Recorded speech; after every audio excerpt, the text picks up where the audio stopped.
Citi Field in New York, the New York Mets play the St. Louis Cardinals. And a pleasant good afternoon, everybody, and welcome to Citi Field. I'm Gary Cohen. Ron Darling joins me in just a moment as the Mets play the rubber game of their three-game series against the Cardinals. The skies have cleared.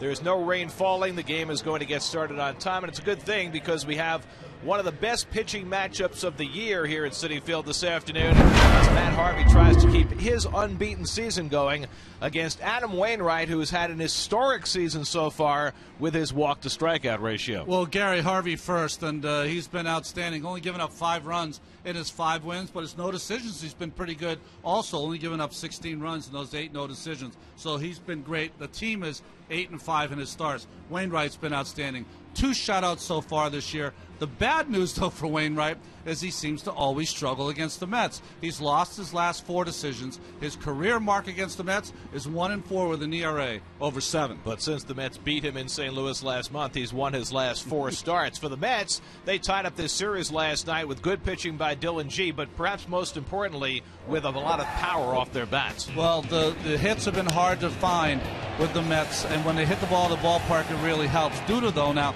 10 of his 11 home runs have been solo shots. I thought David Wright's at bat was outstanding. Missed a pitch earlier in the bat, did not miss this one. This is the best high fastball he's hit since Craig Kimbrell. And then later in the game, Marlon Byrd, who, when you look at this ball club and you saw Ike Davis sent down, you say there's been a lot of disappointments. People have gone backwards. Well, not with Byrd. He has been one of the pleasant surprises for the Mets this year. So the Mets will try and get the rubber game this afternoon from the Cardinals before the Cubs come in for a weekend series starting tomorrow night. Mets and Cardinals, all the action this afternoon right here on SNY.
Cholula hot sauce, the hot sauce with the iconic wooden cap, available in original flavor, chili lime, chili garlic, and chipotle.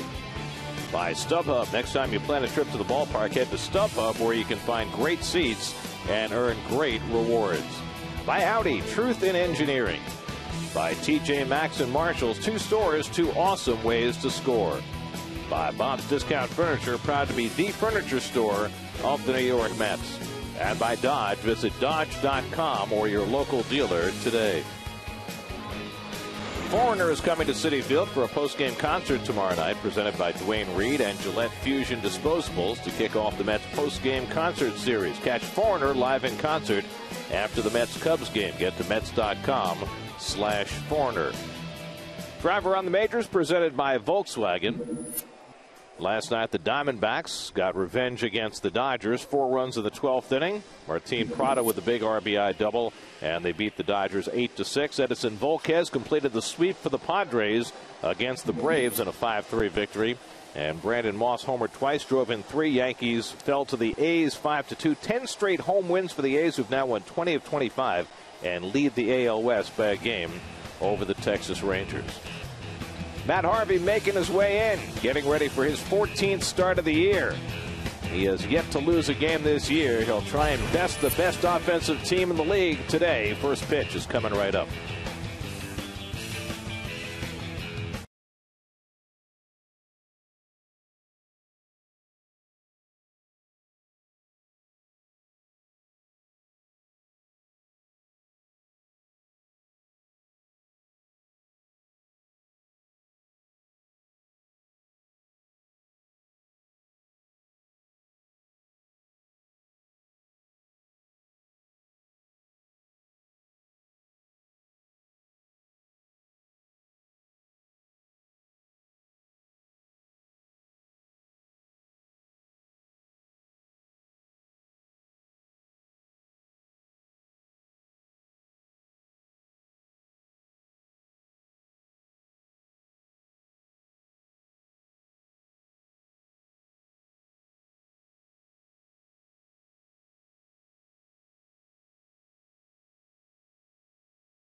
By Chevrolet, proud sponsor of the New York Mets.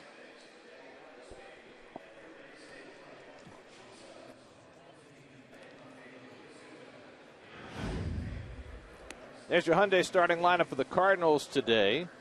Descalzo gets a start at third base. David Freese had his 20-game hitting streak stopped last night. He gets the day off. Otherwise, the same unit out there for Mike Matheny, whose team has the best record in the major leagues at 42-23 starting the day. They have just a 2.5-game lead, though, in the NL Central, because Cincinnati has the second best record in the National League. You know, it's interesting when you look at the Jaguar numbers for Matt Harvey. We talked about those 8 no decisions. I've had a lot of people ask me, boy, is it frustrating for Harvey? You know, it's more frustrating if there were losses. So he has pitched well in all those games, 16 runs in his 8 no decisions. Here's the Lexus Mets defense: Duda, Neuenhuis, and Bird. Same lineup, really, right? Quintanilla, Valdespin, and Murphy, and John Buck doing the catching. If you look at Wright, the veteran, take all of Quintanilla's starts, Valdespin starts, and Murphy starts. Wright still has 1,000 more at third base. Matt Harvey, no decisions in 8 of his last 9 starts. Elias did some checking. They found 29 instances in Major League history where a pitcher's had a string of 8 no decisions in 9 starts.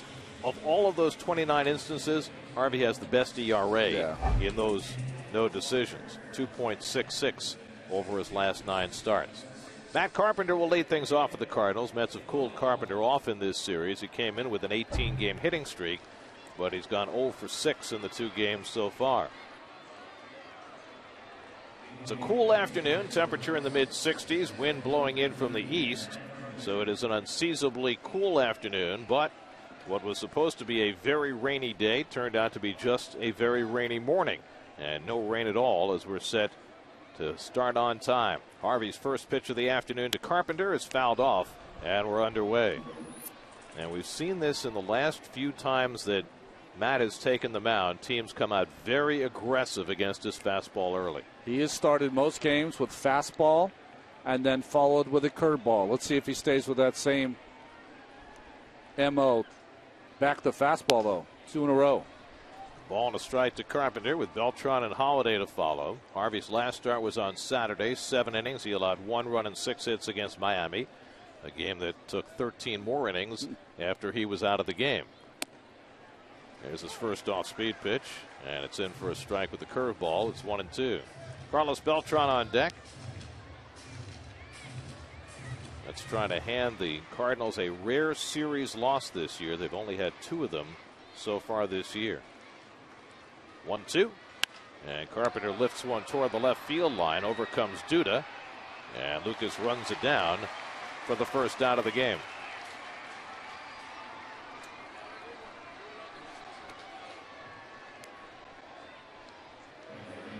Well, Matt Harvey was utterly dominant early, but he also had lots of run support in his first 4 starts when the Mets were hitting those first few weeks of the season.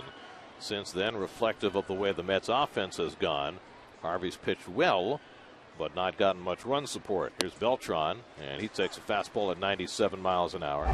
Beltran has an 11-game hitting streak going, 1 for 4 in this series. And Carlos can't catch up with that fastball, and it's 0-2. This is as hard as he's thrown in a half-dozen starts. Pitching on regular rest today after he came out of that Miami start with a little tightness in his back, and he blows away Beltran on 3 97-mile-an-hour fastballs for his first strikeout. Well, good morning, good afternoon, and we're not in night, but good night for Carlos. Overmatched in this first at-bat. And that, my friends, is a Cholula hot sauce flamethrower at 97 miles an hour. A little early in the day for the hot sauce. Thank God it's Harvey. We can get those out of the way. Perfect. Here's Matt Holliday, 3 for 9 in this series. Took an 0 for last night, ending an 8-game hitting streak. And he attacks the first pitch fastball, and Harvey dialed it up to 98. Holliday at 266, 10 home runs, 38 driven in. 48 runs scored. That's 4th in the National League.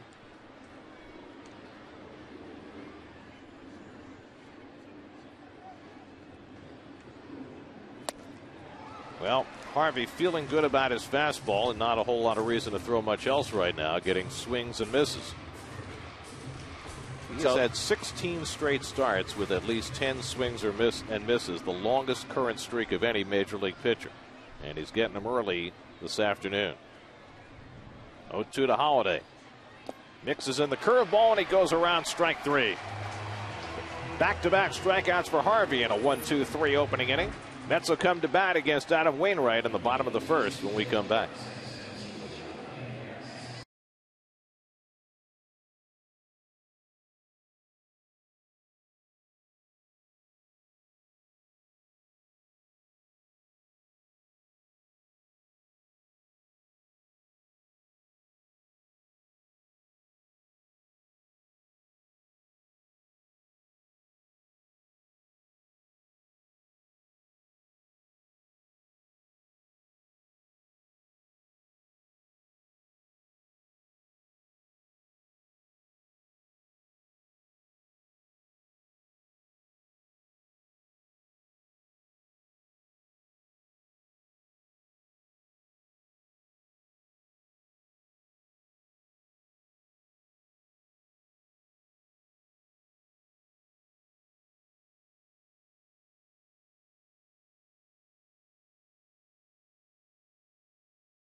Terry Collins has the same starting 8 for the 3rd straight day. Wow. I mean, most teams like to field a regular lineup. The Mets have been unable to do that, but 3 straight days now this unit with Valdespin at the top.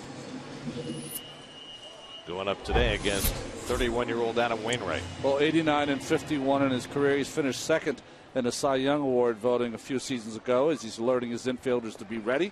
It's about to go. His average season is 15 and 9. You know, that was pretty much emblematic of this day, that Wainwright just alerted his corner infielders as Valdespin shoots one foul. Basically, the starting pitchers are ready to go, and everybody else is playing catch-up. Exactly. Harvey, you could see in the first inning, mentally where he's at for this game. And Wainwright, one of the toughest mental pitchers I know in the game. I mean, that's generally the case in day games anyway. The pitchers tend to have the advantage early in games as the everyday players kind of have to wake up to the task as Valdespin hits one back to Wainwright, and that's the first out. But even more so on a day like this where I think everybody, when they got to the ballpark, thought, you know what, there's probably not going to be a game today. Yeah, I mean, you had the report. The report was 100%, but then you had to realize the people that gave you the report, and it's not 100%. So it's nice to be here for the game. Nice to have Harvey and Wainwright out there. And these hitters better get going, because the next thing they're going to look up, it'll be 5 shutout innings. Those guys are ready to go. They knew there'd be a game today. Nice Got lids. The popcorn ready to go. Those are nice hits. We get a couple of those. Here's Quintanilla, 1 for 8 in this series, hit a home run in the first game on Tuesday and takes a strike. Last night, a different story for Omar. His first career golden sombrero. 4 strikeouts. Hitting at .295 through his first 10 games as a Met this season.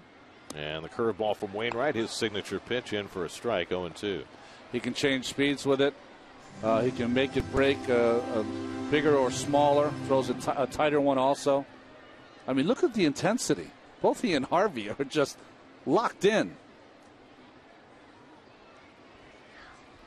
He backs up the curveball, 1-2. You know why they're locked in, Gary? They knew who they're facing. Wainwright knows who he's facing, and so does Harvey. And, you know, Wainwright has had his troubles against the Mets. He documented that during the Open today. See how he takes that index finger and it's off the baseball? Just his middle finger is driving that curveball to spin. Runs that cutter inside, and it's 2-2 to Quintanilla.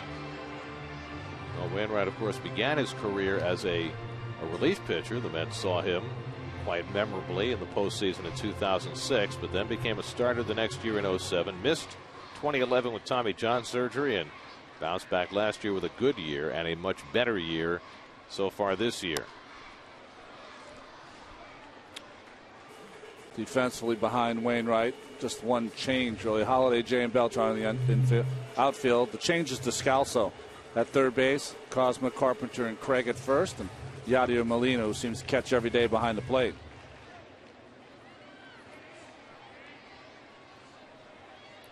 Two and 2 to Quintanilla with David Wright on deck.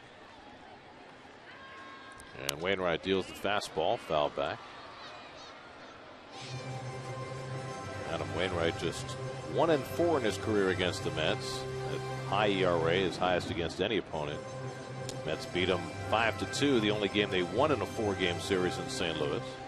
Reminds me a little of Cole Hamels, who started off real slow and is starting to come back against the Mets. You'd have to think the same thing is going to happen for Wainwright.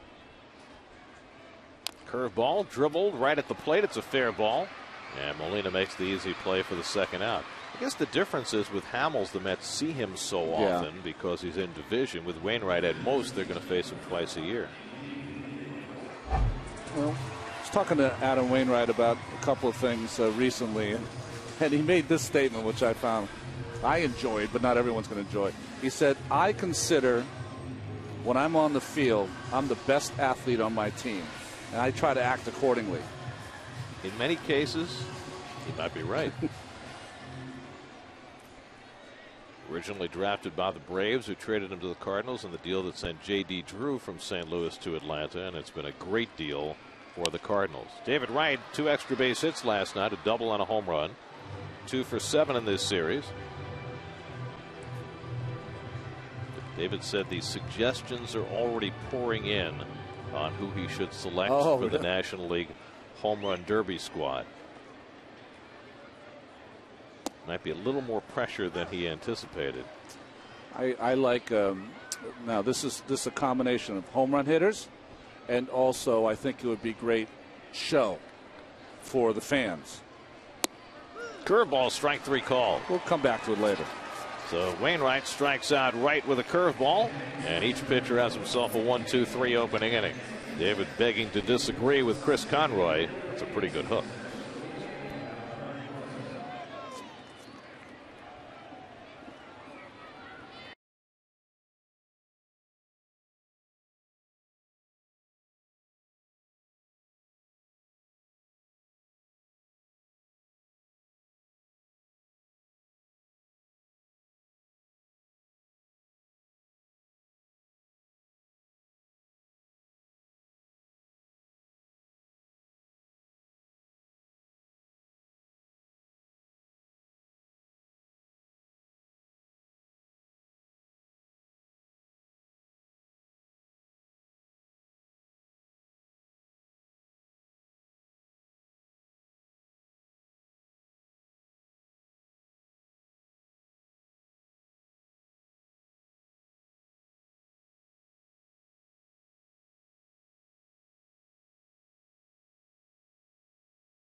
Well, he has one of the best, and one of the reasons you see the method he uses, that index finger is off the ball, that middle finger is really attached to that grip, and when it comes out, you could see that ball come off the hand and thumb, the finger and thumb, and starts that rotation.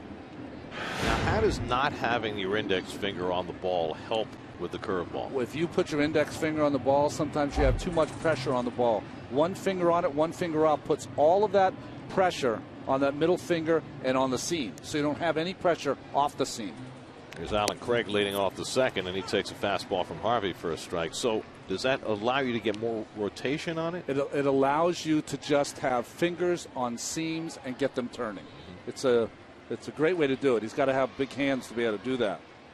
So I guess there's less drag from that extraneous finger with the index finger. Less drag, and plus that extraneous finger is on the white kind of part of the ball, the rawhide part of the ball, and that does you no good. It's just useless. So keep it off the baseball. Quintanilla in front of the ground ball, and he throws out Alan Craig one away. You know what I'm saying, Gary? So when you look at the baseball, he's holding it like this on that seam, and the finger's off it. If you have it on the rawhide part, that does you no good. It's not on any seam. And in fact, if you catch this seam, it's going to hurt the spin. Take it off and take the thumb and finger and just get it spinning, and it gets spinning right over the top. Now, why do you need bigger hands to be able to execute that? Because that middle finger has to be able to wrap all the way around the baseball and hold its place right on that seam. So literally, you know, when you're a kid. Molina knocks down Harvey, but he gets up and makes the play for the second out. Molina, who came into the day as the league's leading hitter, hits a shot right back to Matt Harvey. Didn't he get G last night, Molina? I mean, just going after the pitchers. That one gets him right on the left boot. Knocks it down and gets it over to first base. Well, Terry Collins is going to come out for a look, along with the assistant trainer, Brian Chicklow. Now, I'm not saying anything, but last night Dylan G was hit. No one came out. Harvey's hit, and they can't wait to get out there. I'm only kidding, Dylan. That ball was a BB. And this is why pitchers in spring training have that cage in front of them or have that screen in front of them, because you don't want to catch that kind of ground ball off your leg or your ankle. Well, Matt quickly convinces Terry Collins that he's okay. First hard hit ball against Harvey, and it comes right back at him. So 2 out and nobody on. Now John Jay, 1 for 8 in this series, hitting a .251 for the year. And he takes up and away for ball 1.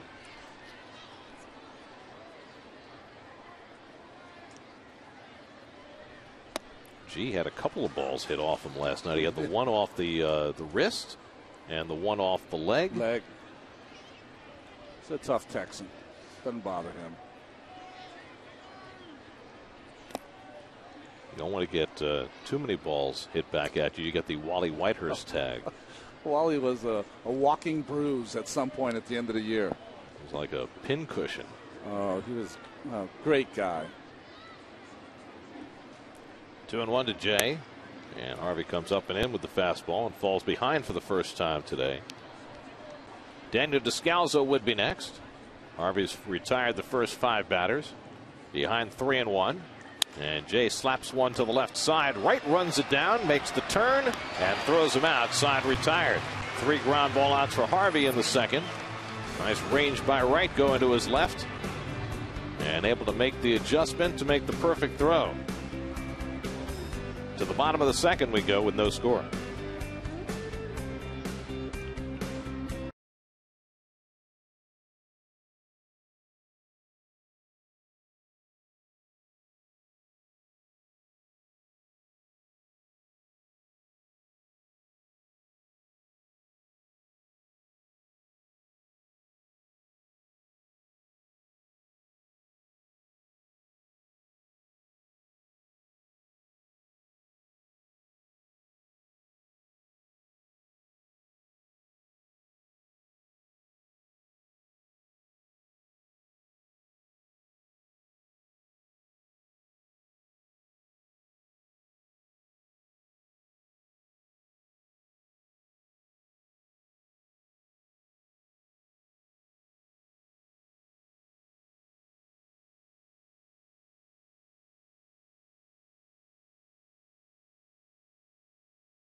Daniel Murphy leads off the home second for New York against Adam Wainwright, who got the side out 1-2-3 in the first. Murphy hitting cleanup for the 4th straight game. He's got good numbers against Wainwright. 6 hits in 9 career at bats against one of the best right-handers in the game. And he takes the first pitch cutter for ball 1. Murphy, Duda, and Bird for the Mets here in the second. Murphy 2 for 8 in this series. Had himself quite a trip around the bases in the first inning last night.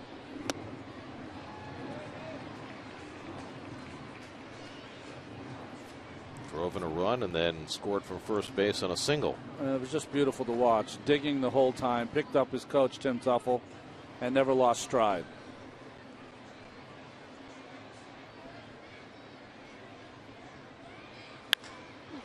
Out to left center field. A long run for Holiday in the gap, but he gets there.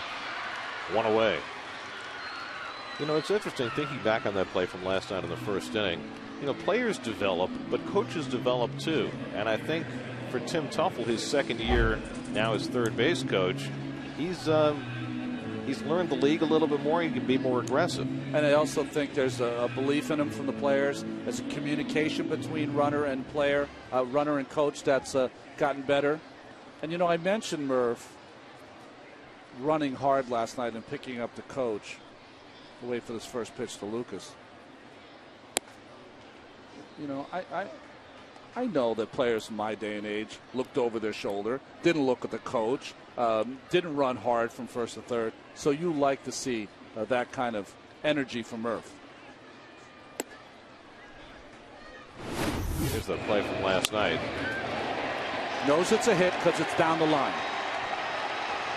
Doesn't lose stride. A lot of times you see a runner, they'll slow up when they get to third. Murph kept it going.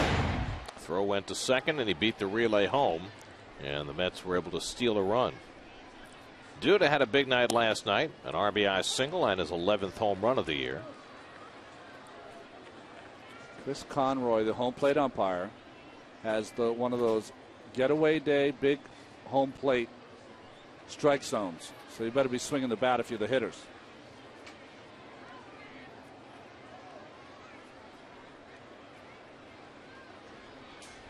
And a good curveball by Wainwright gets it even 2-2.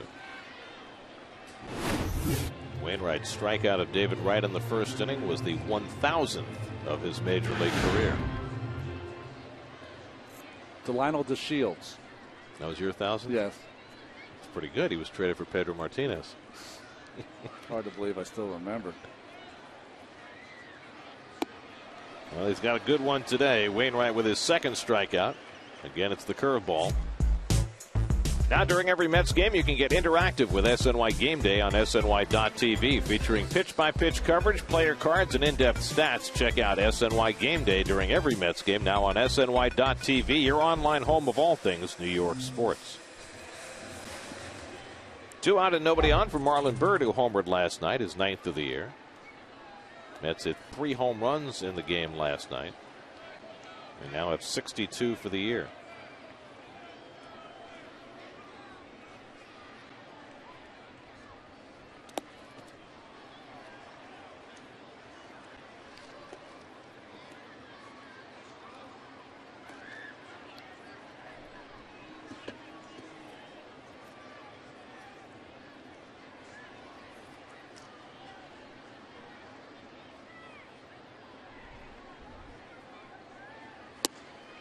There's that good cutter from Wainwright, 1-1.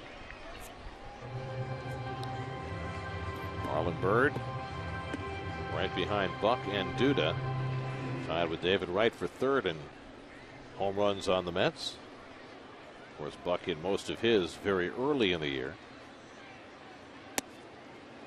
And that curveball finds the plate, and it's 1-2. It's getaway day, big strike zone, threat of rain. 2 good pitchers who throw strikes. I can keep going. So what you're saying is get up there and swing the bat. Yeah. Not a day to look for a walk. Certainly not from this guy. As Byrd goes down on strikes. 3rd strikeout for Wainwright. He's retired the first 6. So it's mano a mano so far. Nary a base runner to be found after 2.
It's 12 and under, can run the bases after the game against the Cubs with Mr. Met leading the way. Get to Mets.com or call 718-507-TIXX for tickets.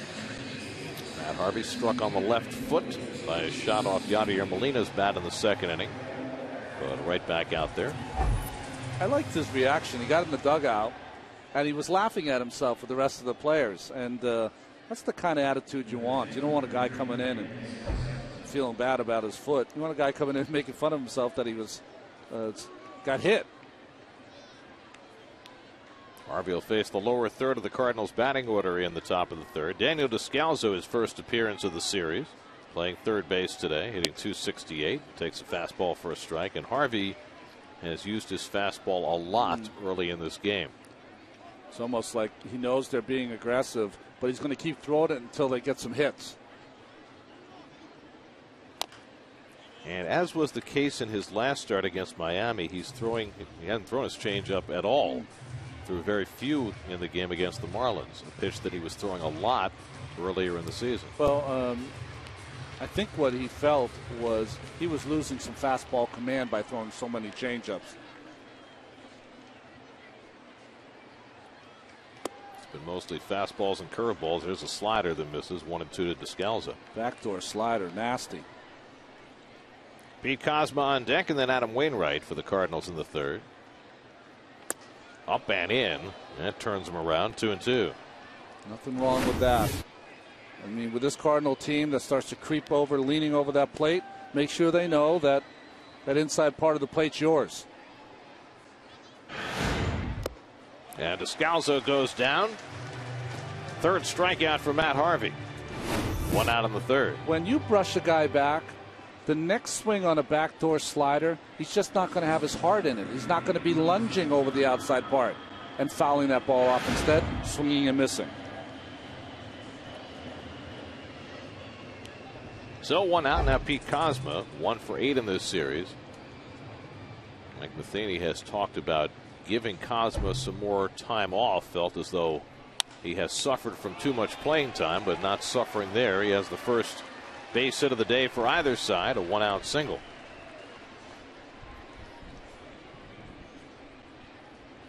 So the double no-hitter is averted. Adam Wainwright, the batter. Most pitchers, you'd say this is an automatic bunting situation, not necessarily with Wainwright, who has 6 career home runs. Well, I think Harvey's going to be like Wainwright at some point, that it won't be an automatic. But against Harvey, I think it's an automatic here. You're just trying to scrape any kind of run you can early.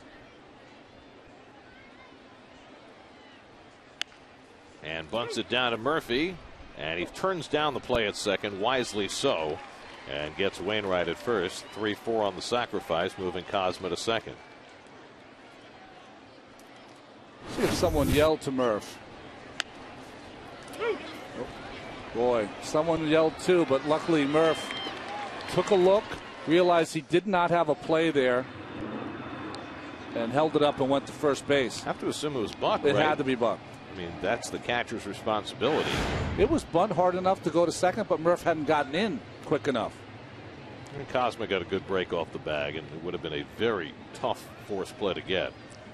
So 2 out, Kozma now at second, and here's Matt Carpenter, who flied out to left to start the game. Now 0 for 7 in this series. And Harvey starts him off with a curveball for a strike.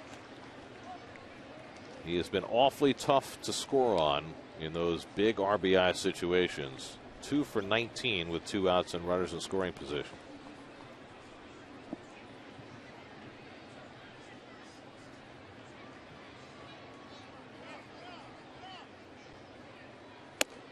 Mets played a 4-game series in St. Louis last month, but Harvey did not start in that series.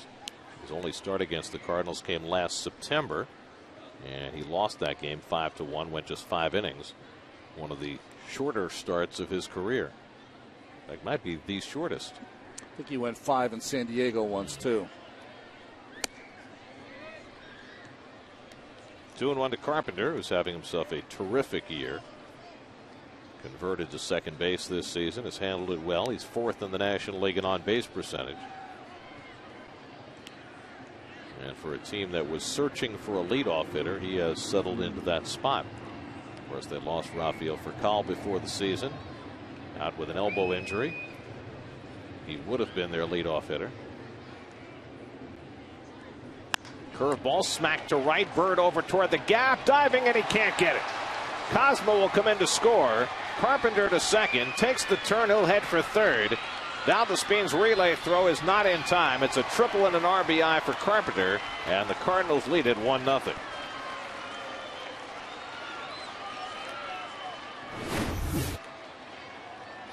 Well, curveball behind in the count. Nice hitting by Carpenter. Laces this ball to right center. See that short swing. That's why he is a 300 hitter. And Marlon Byrd tries to make like Swoboda, but is not able to make that play. You know, there's times that you're aggressive as an outfielder and make a shot at a play. That was the time to do it. No question, because the triple and the double are pretty much the same with 2 out. Trying to save a run. Here's Beltran, who grounds one foul. Good play by first base coach Chris Maloney.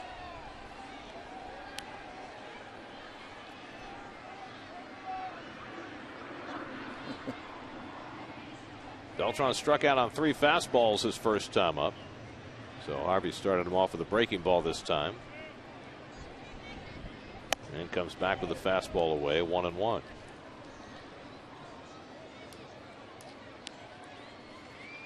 Carlos riding an 11-game hitting streak. He's had himself a terrific year. Top 10 in the National League in home runs and RBIs and slugging percentage. And oh, by the way, hitting .479 with runners in scoring position, best in the league. What's interesting about Carlos is he does have a hole up and away, but if you center that pitch, he's a great high ball hitter for a left-hander. Carpenter way down the line at third base, almost like he's in the peripheral vision of Matt Harvey. Right, playing off the line against Beltran, who fouls it back.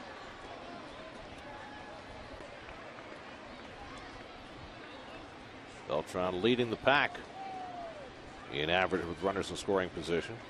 Brandon Phillips this week tied Joe Morgan for home runs as a Red as a second baseman with 152.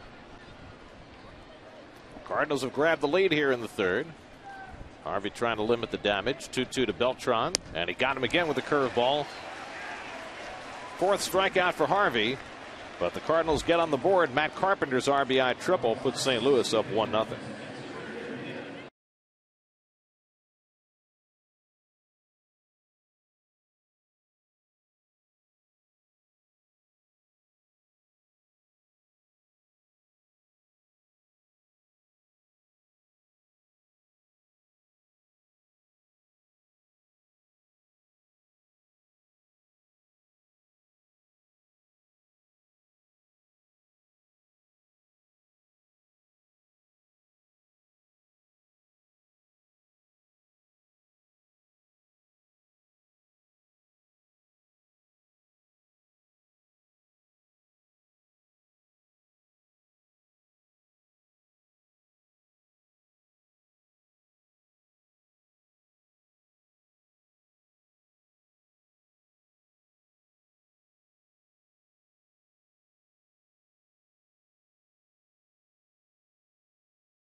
Lead off for New York. Buck 1 for 6 in this series. Starting out the season like a house of fire offensively, but over the last 6 weeks, hitting just 170. It'll be Buck, then Neuenhuis and Harvey for the Mets in the third. Wainwright has retired the first 6, striking out 3.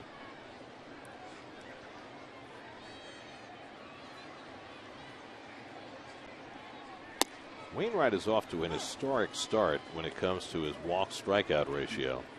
Through 13 starts, he had 7 walks and 91 strikeouts. No pitcher in modern baseball history has ever had that few walks and that many strikeouts through 13 starts. Buck loops one into shallow center, and on comes Jay to grab it, 1 away. Kirk Neuenhuis coming up. Let's check in with Kevin Burkhardt. Kevin. Well, I'm with the pride of Stony Brook, Gary Valentine. We all know Gary, the king of Queens. Has been on a million things and a huge Mets fan. We know that growing up. You used to listen to Bob Murphy on the radio, correct? I did, yeah, and I actually did an impression of him. I used to love when he went, "Well, hey, everybody, this is Bob Murphy along with Ralph Kiner and Lindsey Wilson." He used to just mumble Lindsey's name. Just get out there. Mets, after 5 full innings of play, 5-0. Well, ground out by Neuenhuis. Quickly 2 away. Well, it's good to see you. I know you're a huge fan. You watch all the time. Well, let's talk about this first. This may be a quick inning. Performing the stand-up routine again back in Westbury this weekend on Saturday, right? I am, yeah, at the NYCB Theater at Westbury. I'm getting ready to do an hour special, so I grew up going to that place to see like Rodney Dangerfield and bands like Alabama and Kenny Loggins, and now I'm headlining it. You know, they were nice enough to let me do that, so it's going to be exciting. And first time I'm back performing Long Island in 7 years, so got a lot of friends and family. It should be nice. You obviously started, with the King of Queens with your brother Kevin James, both Met fans, and both at the Celebrity All-Star Game. It's Sunday night All-Star Weekend. Are you on the same team? Is there a sibling rivalry going on here? What's that whole thing going to be like? I asked not to be on the same team, yeah, because we're going to go head-to-head. Kevin and I always were competitive growing up, and so it was so nice to work with each other on the show and doing stand-up. But, yeah, we're really looking forward to that. It's going to be great. I talked to you in the quickest inning in Mets history this year. Gary, good to see you. Best of luck. Thanks, Kev. We'll go to break, a quick inning, and we'll be back at Citi Field.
Strasburg, and only marginally has thrown harder, more consistently as a starter than Matt Harvey this year.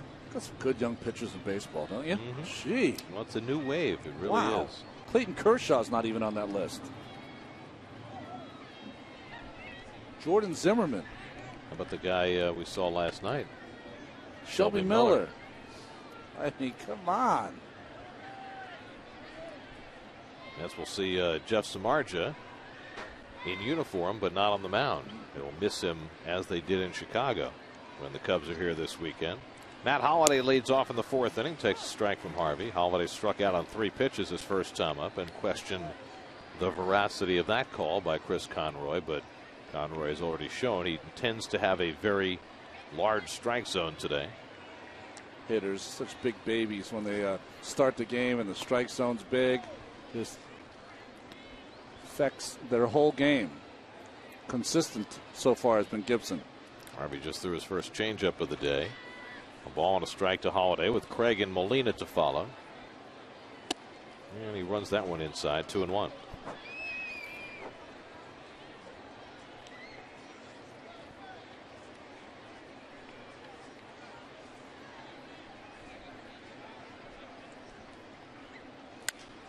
Little bloop, and Murphy into foul ground, has it tracked, 1 away.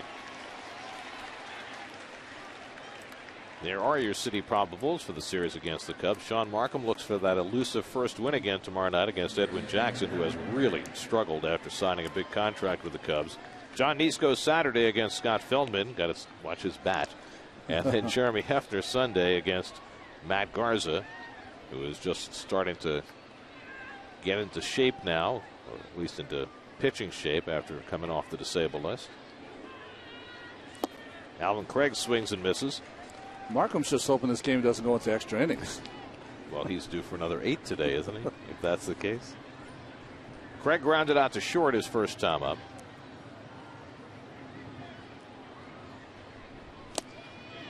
And there's a good fastball in on him. 0-2. Well, the only troubling thing about Dylan G's start last night was what he said after the game, which is that he has been bothered by elbow tendonitis. And he said had he been on regular rest this turn, he might not have been able to make the start, that the 2 extra days of rest helped him take the ball last night, and he certainly pitched very effectively. Well, that's what you saw with Jonathan Neese. He had one of his best outings, and he missed a couple starts. You're hoping that doesn't happen to Dylan, who was as good as he can be last night.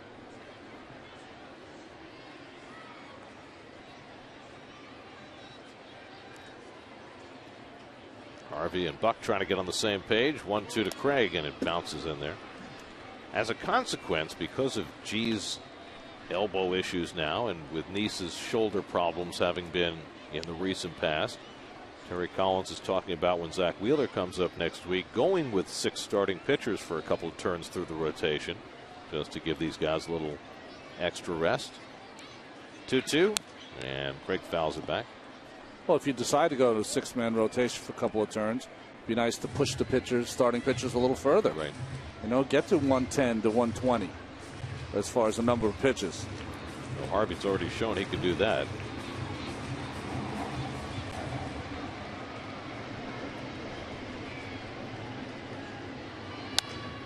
Craig fouls off the 98-mile-an-hour fastball.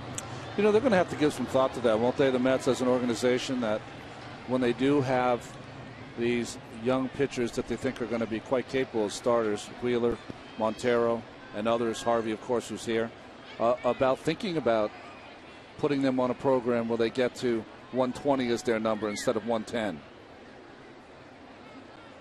2-2, struck him out.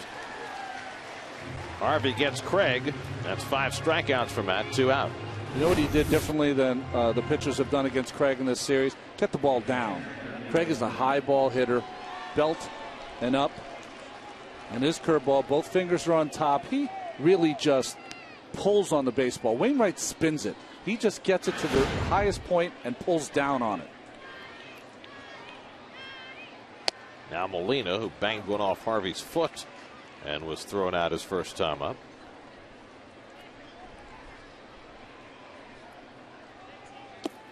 Molina 3 hits last night, put him back into the National League batting lead. Started the day with an 11-point lead over Troy Tulowitzki. You know, there were many, many years where no catcher won a batting title. It was Benji, Yadi's older brother, who's the assistant hitting coach for the Cardinals.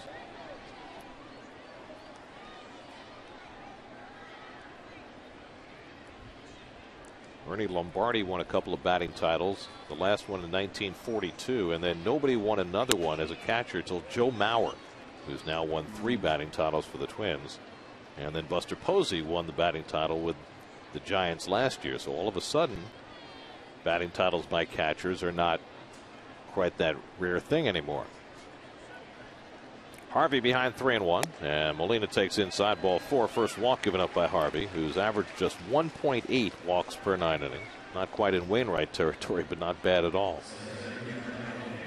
Well, Ted Simmons was a great catcher, switch hitting catcher for the Cardinals. He had 300 in his career. Molina was the first catcher to do that in a Cardinal uniform since Simmons. Simmons a great switch hitter. You know, the thing about Posey, though, and the thing about Molina, Posey takes some days off at first base, which Molina does not.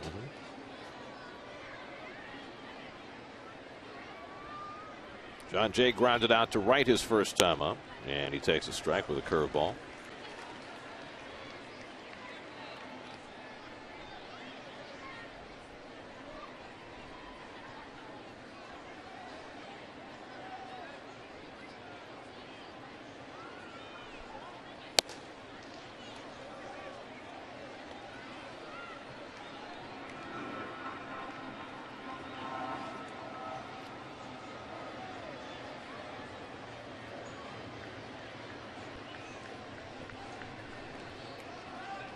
One and one to John Jay. You know, remember Harvey in the last start kind of left prematurely because he had lower back spasms. What it was is that it's very common with pitchers, Gary, is that you jam almost like your leg into your hip socket, and you'll go back and the trainers will pull it out of that socket and you'll feel 100% better immediately. That's what happened to Harvey. You know, long before that game was over, he was feeling just fine. Of course, it was a long time between the time he came out of the game and the time the game ended. But he said that it was no big deal at all and went out, did all his regular work between starts, and just fine to make the start today. 2-2 to Jay with Molina at first, and the curveball rolled down to third, and Wright makes the running toss right on target to end the inning. A walk in, one left. Mets come to bat in the bottom of the 4th against Wainwright, down 1-0.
A preview of tomorrow's Mets-Cubs opener on Daily News Live, presented by Citi, today at 5, only on SNY.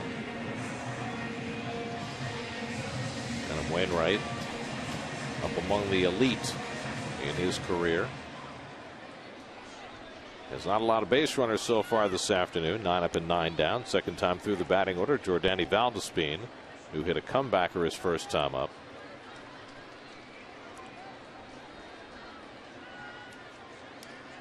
Valdespin getting his 3rd straight start at second base. His natural position.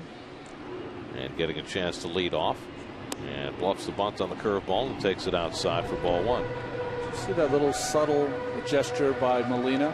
As soon as Wainwright threw the curveball, just missing the outside corner, he touched his shoulder. It's letting Wainwright say, you opened up too early. Stay close. Wow. One pitch, you can tell. Is that very unusual? Yeah, that usually takes 3 or 4 missed pitches before the catcher picks that up right away. And he probably picks it up from the spin. You know, when the spin is not the usual spin he sees, he knows it's the front shoulder problem. It's like a pitching coach out there. Pitching coach, batting title. Gold glove. Platinum glove. Platinum glove. Descalzo will in at 3rd against Valdespin. And he pulls one to the right side, trickling toward the hole, run down by Carpenter, and he throws him out.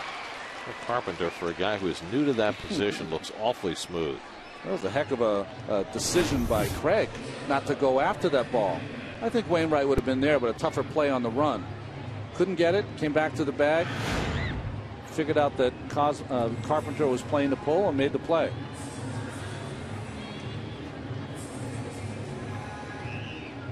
So 1 out and nobody on for Omar Quintanilla, who hit one 3 inches his first time up, and Molina threw him out.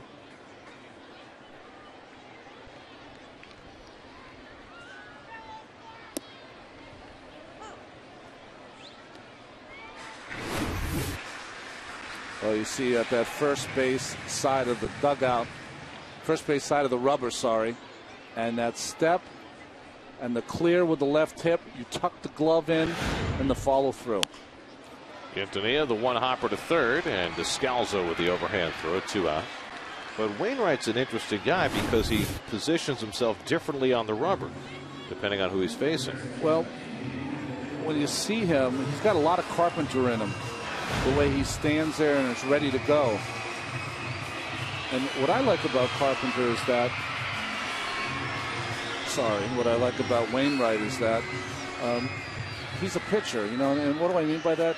He doesn't get caught in trying to throw the ball hard, and probably in a weird way, getting injured in Tommy John surgery, losing 3 or 4 miles off his fastball has made him a better pitcher in some ways.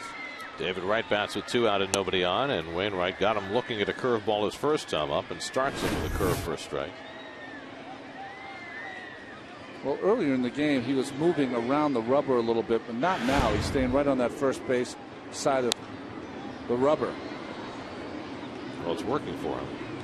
I know that the one thing about a pitcher, and I think Greg Maddux is the first guy I heard talk about that, is that you draw a straight line from where you stand to where you land. And you want to land in that same spot every single time. Not an inch away, not a centimeter away, on the same spot every time.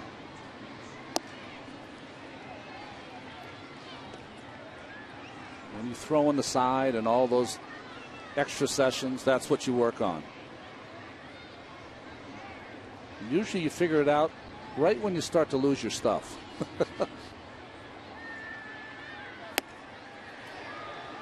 And did he go? He did not. Wainwright was walking off the mound. Molina was walking away, but Hunter Wendelstedt, the first base umpire, says, come on back.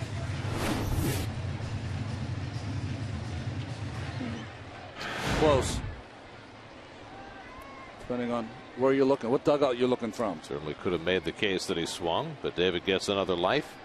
2-2 the count with 2 out. And Wainwright throws the curve, and David this time dumps it into center field for the Mets' first hit. Well, he struck him out with that curveball last time up, not this time. And after Wainwright retired the first 11, the Mets have their first base runner of the day. Well, if you're going to hit the curveball from Wainwright, lefty or righty, you're going to have to hit it up the middle or the opposite way. It just breaks too hard away from you to try to pull it. And that's just beautiful hitting by David Wright. David saying to Hunter Wendelstedt, thanks for keeping me up there, buddy. So now Murphy, who flied to left his first time up.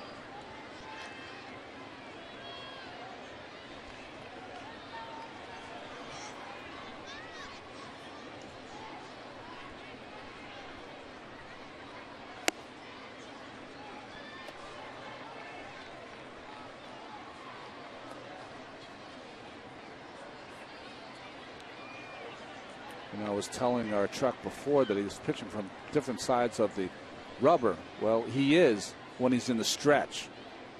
All the way over on that third base side now. And the curveball misses to Murphy. 2-0. So we had him with the first base side of the dugout in the stretch, all the way in the third base side of the dugout, and that moves him over the length of the rubber. He now is to the left here, camera left of that spot. For a rare time today, he's behind in the count. 2-0 on Murphy.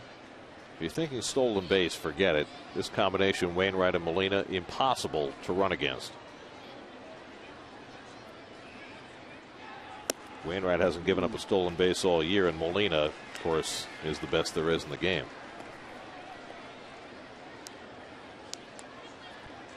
And usually when you have a tall pitcher, they have a hard time keeping runners on. But not with Wainwright. He varies his moves to home, varies his moves to the plate. 3-0 to Murphy. And Daniel takes it high, ball 4. A rare walk from Wainwright, and the Mets have 2 men on.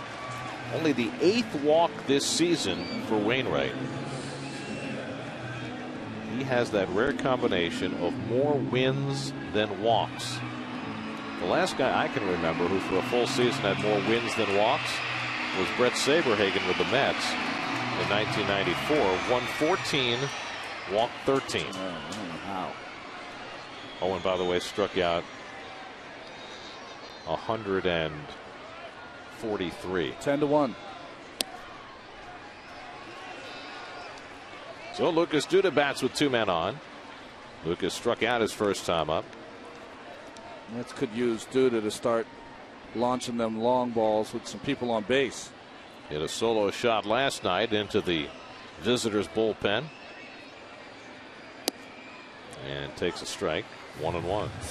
Wainwright, by the way, has given up only 2 home runs the whole season. The one thing that Murphy's going to have to be careful of at first base is that they don't put a play on. He's getting so far for first. Molina loves to throw behind the runners.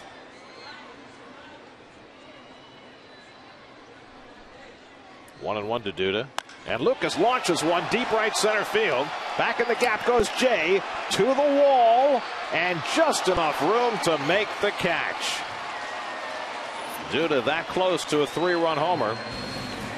But Jay calmly goes to the fence, feels for it, and finds it. Side retired. Duda took a shot, came up just a little short. Mets strand 2. Wainwright still got a 1-0 lead.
check in with Kevin Burkhardt, whose report today is brought to you by Cholula Hot Sauce. Kevin? On any cold November, December day this past offseason, you would come to Citi Field, and for the most part, you'd have your front office working in the building over behind right field, but the actual stadium was pretty desolate. But most days, almost every day, as a matter of fact, there was someone here. It was Matt Harvey working out every day in this place by himself. Now, David Wright works out a lot here, too, in the offseason, but he switches it up. But Harvey essentially had Citi Field to himself. It was all part of the experience that he calls the best decision of his life. That was to become a full-time New Yorker, live in Manhattan, and just embrace the city. So, you know, when I was a kid, I always wanted to be in New York, and I also wanted to be on top of New York. I wanted to experience the whole thing. Initially, the plan was to train down south in Atlanta, where he has a place down there to get to the warm climate, but he rethought the whole process and said, I need to be here. And Descalso will take a seat, strike out for Matt Harvey. You know, he said, anytime I do something, I'm all in. And it doesn't matter what it is, just athletically, competitively, I'm all in 125%. I just thought it was the right move to embrace the culture, to embrace the experience. And he said, coming here, working out in an empty stadium, it was unbelievable. Talk about getting a chance to focus, to get your work in with Eric Langell. He was the bullpen catcher who came and worked out every day and caught Harvey's side sessions for him. He said, you know, I want to be like David Wright. David comes in here. His is the only locker in the offseason that is untouched. His clothes, everything's still hanging up. Everyone else's is cleared out.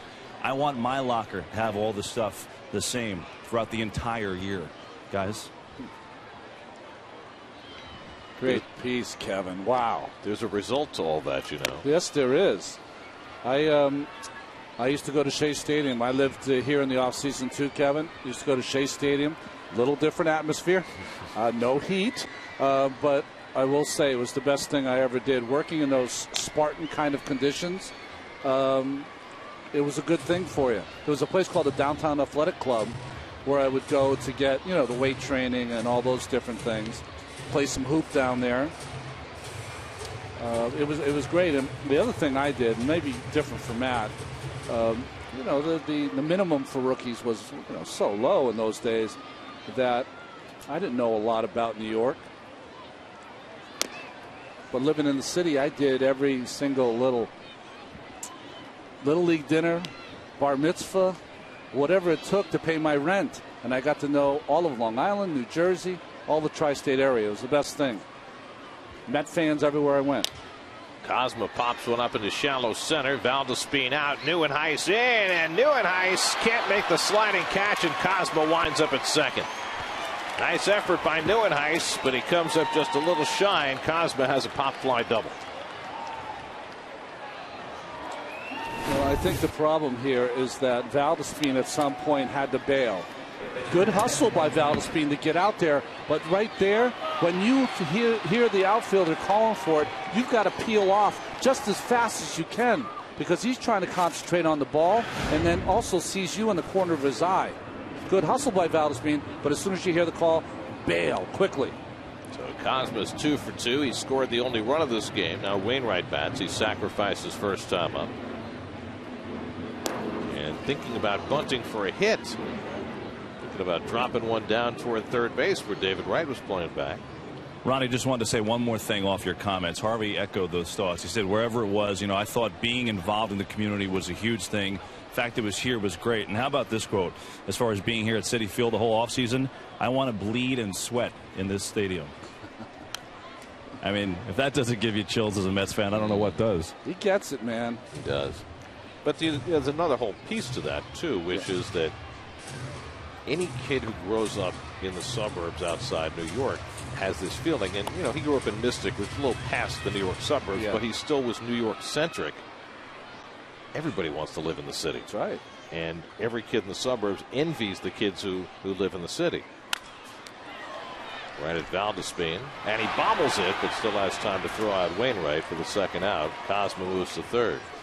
And so, you know, for a kid who grew up in the New York exurbs, there's something incredibly special about being in your young 20s and being able to live in the city, work in the city, and, as he said, be on top in the city. When I was in college, I would occasionally take the Metro North down there, whether it's to see a play or go to a museum. And I think I said what most kids say when they come down here. You know what? Boy, I hope I have a chance to live here someday. Boy, I hope I have a chance to make a living here someday, and I got to do both. So now Matt Carpenter, who tripled to right center to drive in the only run of this game, bats with a runner at third and 2 out.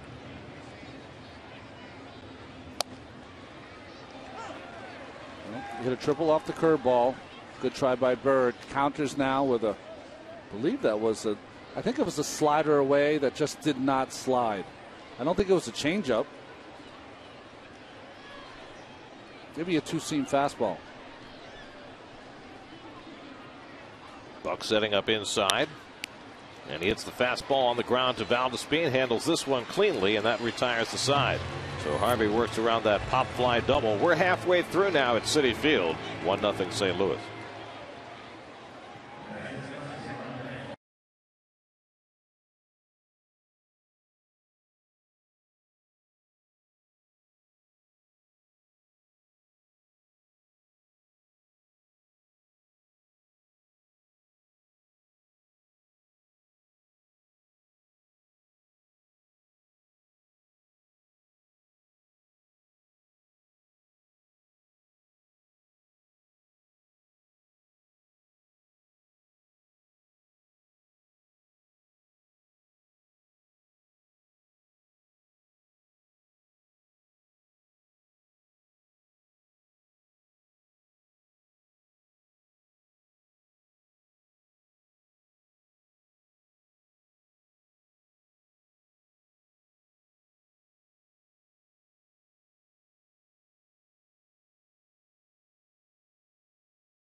Special surgery. You can listen to all Mets games on Sports Radio 66 and Sports Radio 101.9 FM WFAN. Cubs come in for 3 starting tomorrow night. Then the Mets embark on an 11-game road trip, 5 in Atlanta, 3 in Philly, 2 on the south side of Chicago, and 1 makeup game in Denver. We're playing on Monday now, I see. Another schedule. Oh, yeah. They fixed it. All right. Once bitten, twice shy in that truck. Marlon Byrd leads off in the home 5th inning and swings and misses at the cutter from Wainwright. Byrd struck out his first time up, one of 3 strikeouts for Wainwright, who's walked 1 and survived Lucas Duda's bid for a 3-run homer in the 4th inning, the Mets' lone threat of the day so far. And quickly, Wainwright ahead 0-2. Bird's not seeing that cutter from Wainwright, not picking it up. John Buck on deck, and then Kirk Neuenhuis for the Mets in the home 5th.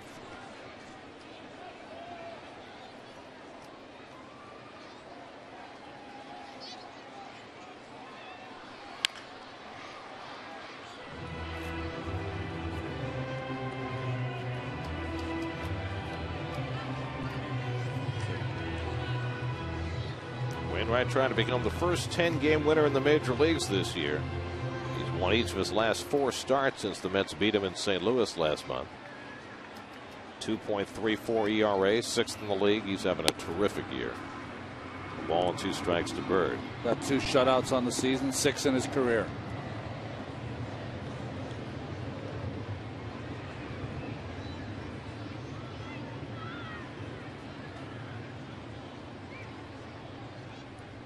Now the 1-2 coming to Bird, and he strikes him out with that cutter. So he had the advantage with that pitch the entire at bat, his 4th strikeout of the day. Well, he starts it on that outside corner and just bends it off the plate about 6-7 inches. With that big leg kick, Marlin just not picking it up, missing that ball by about a foot. See the two fingers together, not off the ball like on his curveball. Just a real subtle pitch. Hitter sees it as a fastball, and then it just takes a little turn. So 1 out and nobody on. Now John Buck, the batter. And he hits the curveball into right center, and it falls for a base hit. Over to try and cut it off Beltran, and Buck will hold it first with a 1-out single. Mets' second hit off Wainwright. Well, the right-handed hitters have to start picking it up. David Wright and now John Buck. Curveball going the other way, produces hits.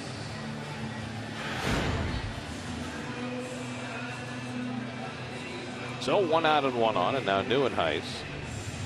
Kirk grounded out to second base his first trip. He's now 0 for 9 since his return from the minor leagues. And if you go back to his first stint with the Mets this season, he's 0 for his last 18. Kirk was hitting home runs in Las Vegas the last couple of weeks before he was called up, but not hitting for much of an average. And the strikeout woes that have plagued Neuenhuis have continued. There you see the career numbers on Wainwright, looking for his 90th career win today.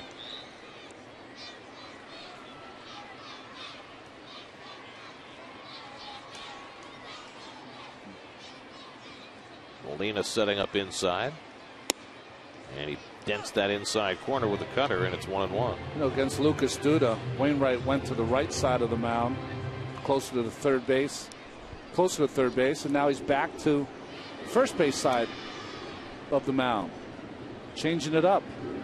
Maybe this against the right-hand hitters, and no, it was against Duda, so he was on that right-hand side. Now back to the left-hand side against Neuenhuis. It's interesting, isn't it? I just think he got behind Duda, got behind the hitter Pryor and Murphy and walked him, that he decided to just stay on one side of the rubber. Very rarely see a pitcher move around on the rubber, one side or the other.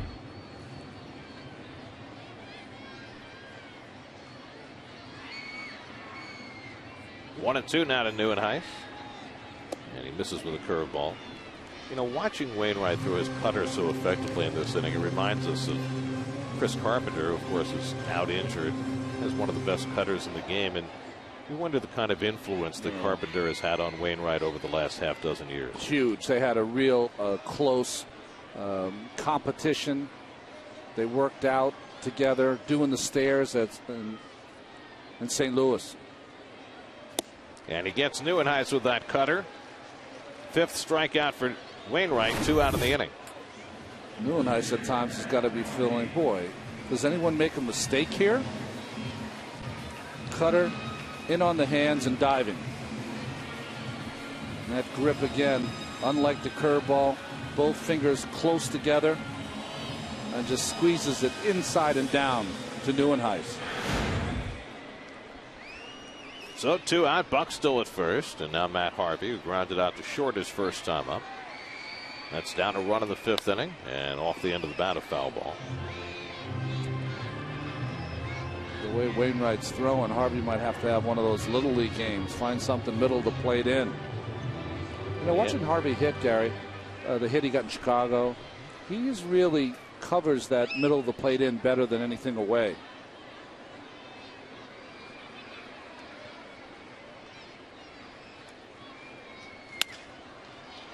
Cosma moves in on the grounder and throws out Harvey to end the inning. A hit and 1 left. We're through 5. 1-0 St. Louis.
2001 helped the city and nation heal. But where are they now? See the unique places some of your favorite players from the 2000 team ended up on Mets Insider, presented by WB Mason, Sunday at 6, only on SNY. SNY Super Slow Motion is brought to you by your Mercedes-Benz Tri-State dealers. Visit them on the web at searchmercedes.com.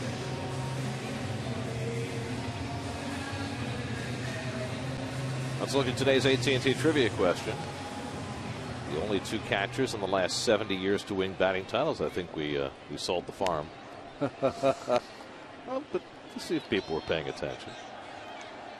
Of course, Yadier Molina leads the league in hitting right now, but he's never won a batting title. Carlos Beltran has struck out twice against Matt Harvey this afternoon. Beltran, Holiday, and Craig in the 6th, and it's pulled through the hole, a base hit for Beltran. That extends his hitting streak to 12 games and gives the Cardinals a leadoff base runner for the first time today. Let's check in with the studio. Jonas Schwartz is there with a game break presented by your Tri-Honda dealer.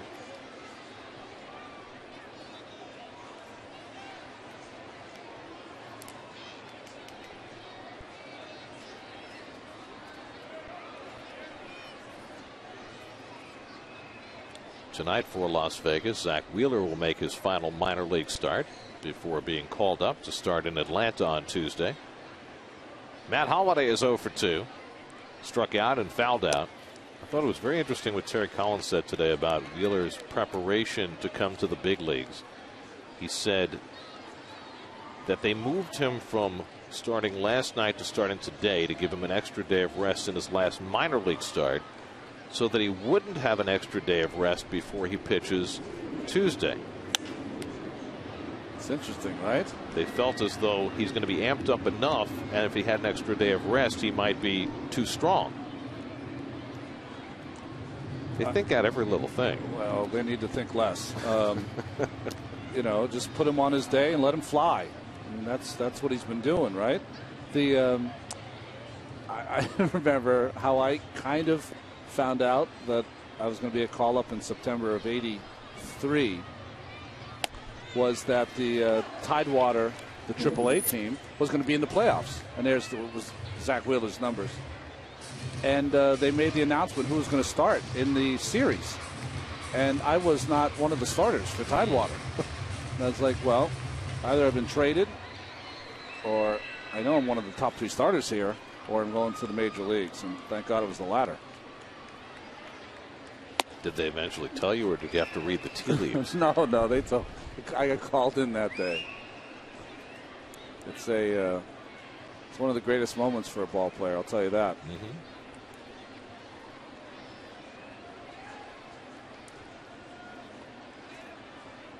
Two and two to Holiday with Alan Craig on deck.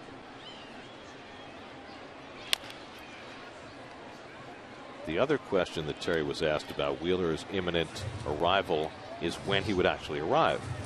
It used to be until a few years ago that you couldn't bring up a player the day before. He couldn't actually come to the clubhouse unless he was activated. Now they have a taxi squad, so you can come up a day early. And Terry said he'll probably join the team in Atlanta Monday. So in Terry's words, by the time he pitches, he will have had at least one meal in the clubhouse.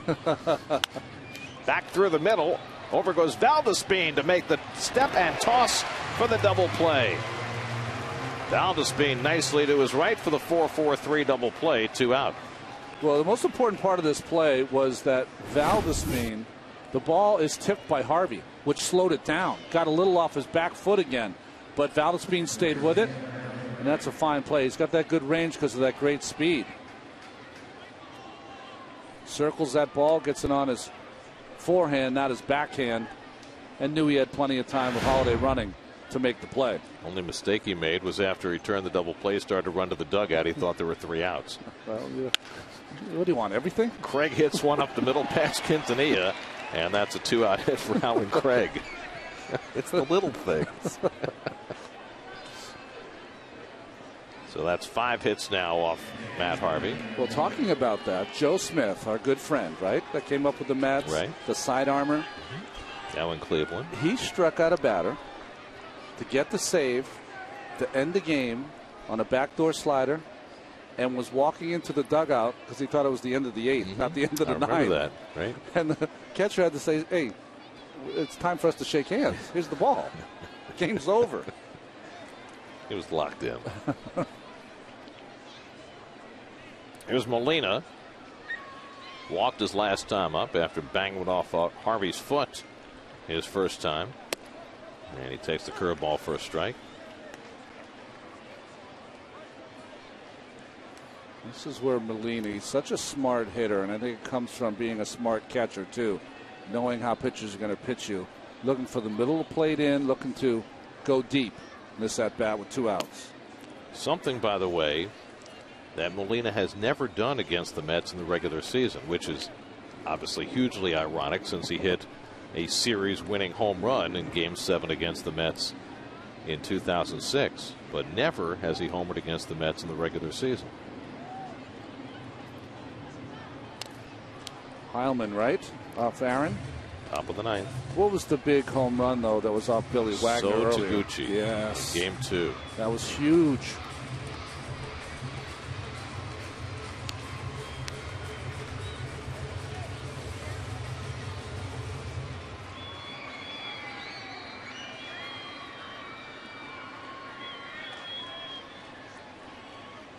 One and 2 to Molina. He just misses outside. 2-2. First changeup we've seen from Matt to the right-handed hitter. Down and away. Good pitch.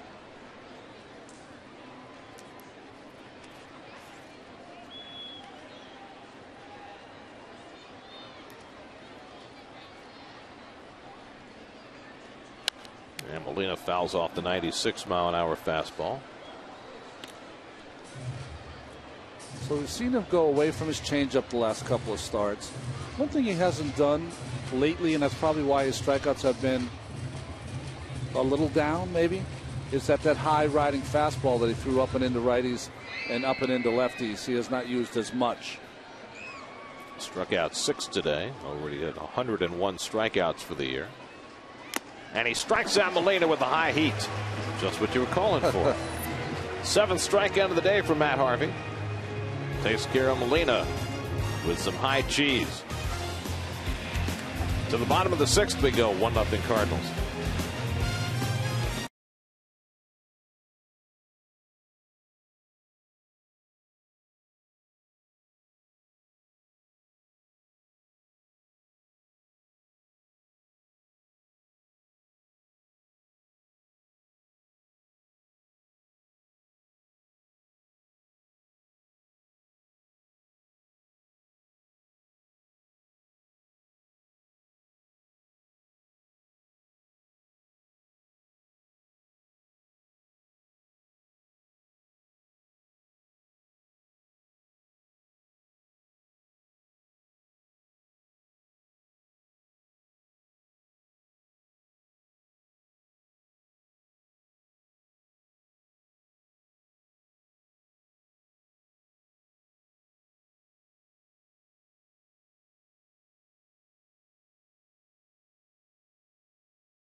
Quantum internet technology that makes you feel superhuman. That's powerful. By the new 2013 Lexus RX. And by Geico. We have the pitcher's duel we expected this afternoon between the relative newcomer Matt Harvey and the veteran Adam Wainwright. Cardinals with a 1-0 lead as we go to the bottom of the 6th. And before Wainwright starts this bottom of the 6th inning, he goes over to talk to his first baseman Craig and his second baseman Carpenter. Definitely talking about the threat of the bunt from Valdespin. He's trying to make sure that everyone's on point. If you're going to play in, you get the ball. I'll beat him to first base. See how much Carpenter shortens up at second as well. Valdespin 0 for 2 today. Has grounded out twice, 2 for 10 in this series. Third time around the batting order now for the Mets. For 2 times around, they've had just 2 hits and a walk against Wainwright, who retired the first 11 today. Valdespin, Quintanilla, and Wright for the Mets in the 6th. See the pitch count on Wainwright very low.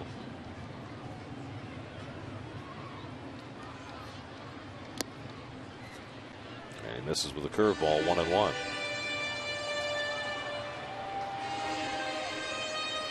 The rain is held off since about 11:30 this morning.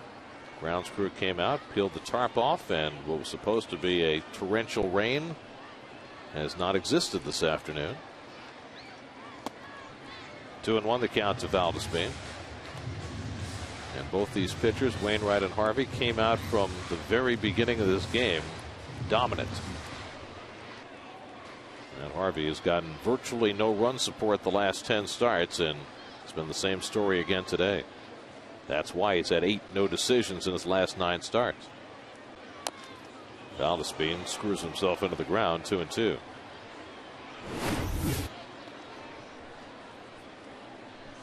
Boy, bang that off his shin on his right leg. Now, you're not supposed to rub it, but it must hurt enough because he is. Ray Ramirez, the trainer, will come out to have a look. I'm kidding when I say that. That's one of the things that guys will shout from the dugout. Don't rub it. Put some sand on it and go get him. Well, when you put the dirt on it, don't you kind of have to rub it? Well, that's how you get away with it. That hurts off that shin, though.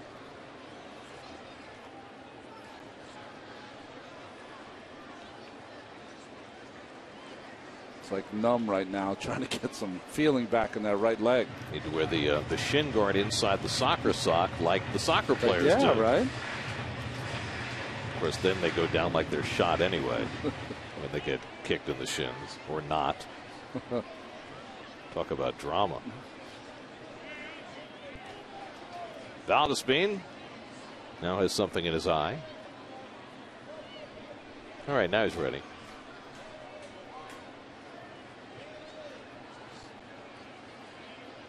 Two coming from Wainwright. And the curveball pulled foul as Tom Goodwin vacates.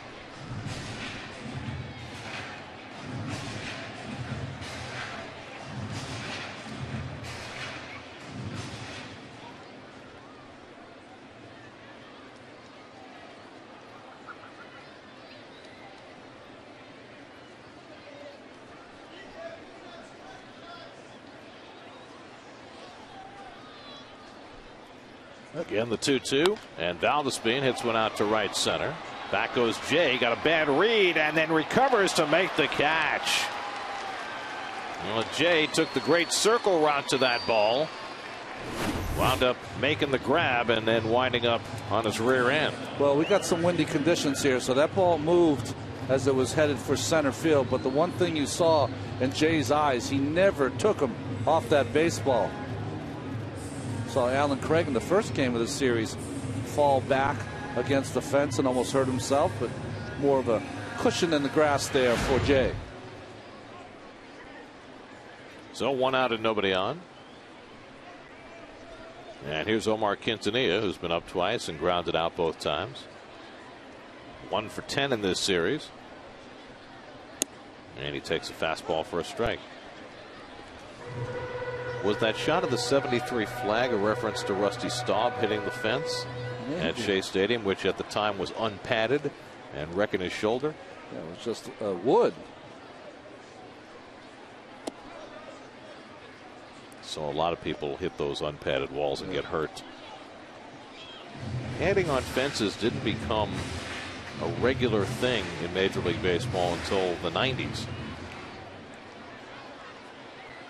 But you still have the bricks at Wrigley Field you have to contend with behind the ivy. There's a curveball for a strike, 1-2. You have some chain link in different ballparks. Remember the railing that Aaron Rowan hit his face on in Philadelphia? They were supposed to pat it when the team went on the road. Right. Well, they patted it after he broke his face. That's a Murphy's Law kind of deal, isn't it? And Wainwright misses with a curveball, 2-2.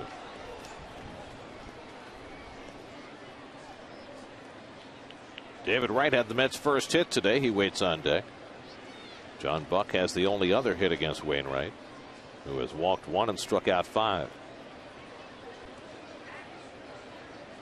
2-2. Strike 3 call. Quintanilla thought it was low, but Chris Conroy punches him out. 6 strikeouts for Wainwright, 2 out in the inning. Well, the ball down has been a strike all day long.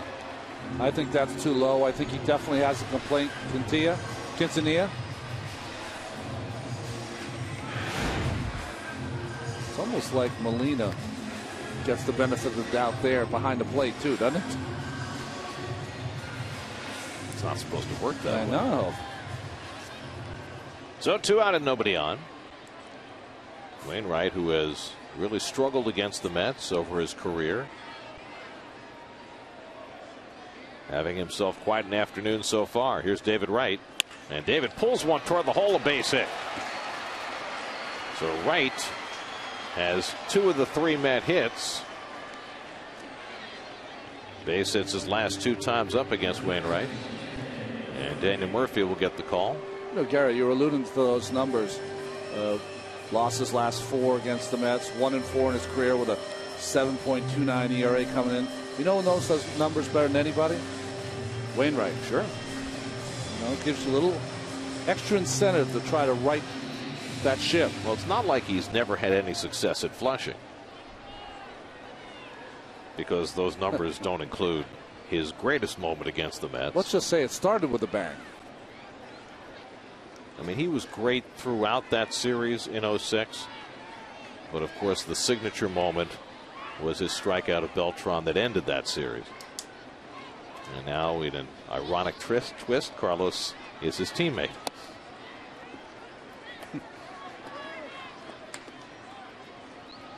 How many times do you think Carlos has heard about taking that 3rd strike over the last 7 years? Yeah, you would think that 41 home runs would be something that people would remember more, but it's interesting what fans will remember. You know, that was a huge moment. It was, but there were other moments as well. Good decision by Willie Randolph to have Cliff Floyd go up with 1st and 2nd and swing the bat. He struck out. Aaron Howman giving up the home run to Molina. Valentin, I would argue, taking the only bat at bat he took all season long. Well, it was also probably the best curveball that Jeff Suppan ever threw. Yeah. After Andy Chavez made the catch in the 6th, and the Mets loaded the bases in the bottom of the 6th, Valentin came up with 1 out, and Suppan struck him out. And then Chavez had a chance to double down on heroics and fly out to end that inning.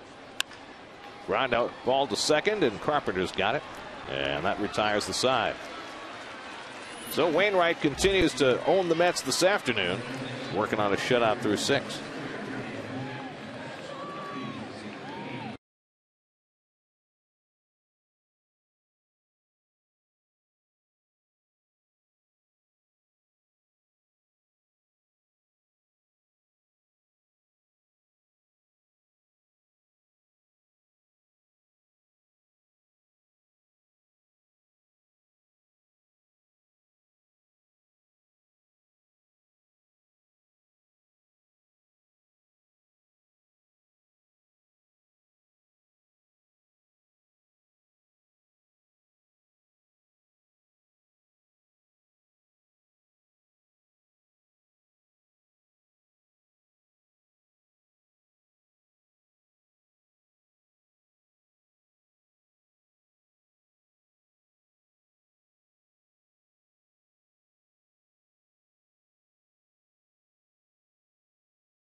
only 2 catchers in the last 70 years to win batting titles. And as mentioned earlier in the broadcast, Joe Mauer 3 times and Buster Posey joining since 1900 Ernie Lombardi, who did it twice. And Bubbles Hargrave. Got to remember that name. Bubbles Hargrave in 1926. Got to think that Bubbles wasn't a slender dude. Well, neither was Ernie Lombardi. Right? I mean, that makes him more impressive to me, that you can't run a lick and you can win a batting title. Lombardi was the kind of guy who would go an entire season without an infield hit. But, you know, Joe Torre won a batting title, right. And he couldn't run a lick. Of course, Joe, who had been a catcher, had moved to third base by that time with the Cardinals. He had 363 that year? 1971, I think. Yeah. Harvey ahead on John Jay, 0-2. He's got him on ground balls his first 2 times. And he goes upstairs with the fastball. Harvey's pitch count still very reasonable. 86 pitches working in the 7th. He's got the 7 and 8 hitters behind Jay, Descalzo and Cosma. And Jay bounces one foul. Harvey has struck out 7. He's walked only 1. He allowed a run in the 3rd inning. A 1-out single by Cosma, a 2-out triple by Carpenter, and as was the case in his last start against Miami, that's all he's given up. Wasn't enough to win that day, and so far not enough to win today. Curveball taken low 2-2, but Harvey has not suffered a loss this year. In fact, he hasn't suffered a loss in his last 14 starts going back to last season. The club record is 18 starts without a loss. Rolled over by Jay. Valdez waits on it and throws him out. 1 away. Johan Santana went 18 straight starts without a loss. That's the Mets club record.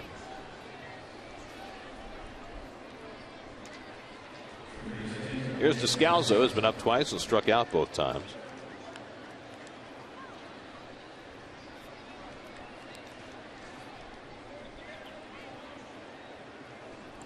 David Freese, who has the day off today. Descalzo in his place. Perfect day for Freese to have the day off after his 20-game hitting streak came to an end last night. Yeah, he also had a ground ball that I know he's had a bulky back all season long and really bent after it awkwardly. So, well, he'll be going to the warm, humid climate. Cardinals are heading to Miami after the game. It's not a warm, humid day at all. Maybe a little humid, but not warm. Murphy handles Descalzo's ground ball, and there are 2 out. You heard John Buck maybe on our audio saying, get over there. That's something a catcher says to a pitcher every single time there's a ball to first base. It's almost like a Pavlovian response, because in spring training they run those drills all the time, and there's a coach on the side who keeps repeating every time a ground ball is hit, get over there, get over there. It's true. Oh, someone's keeping score, Gare. Love to see that. Lefty. Pete Cosma has 2 of the 5 hits for the Cardinals today. Single to right and scored in the 3rd, then hit a pop fly double to center in the 5th.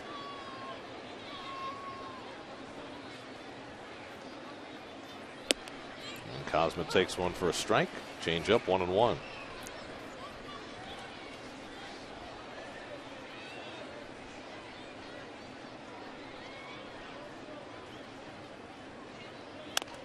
Check swing, foul ball. 1-2.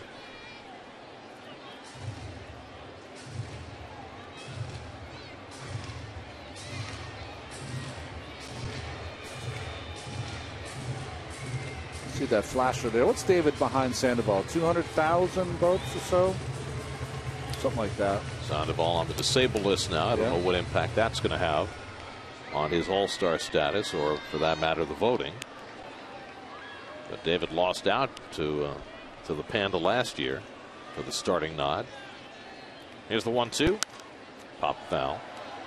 By the way, we raised this about David in the first inning. We never really followed up on it. The number of suggestions he's gotten about candidates for the home run derby. The 2 guys he's heard about the most in the last few days since he was named are Yasiel Puig and Evan Gattis. Oh, yes. Two rookies. Why not? Back to the mound, and Harvey handles it. And he's got himself a 1-2-3 inning with 3 ground balls. 7th inning stretch time at Citi Field. Mets come to bat trailing 1-0.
To you by your Mercedes-Benz Tri-State dealers. Visit them on the web at searchmercedes.com.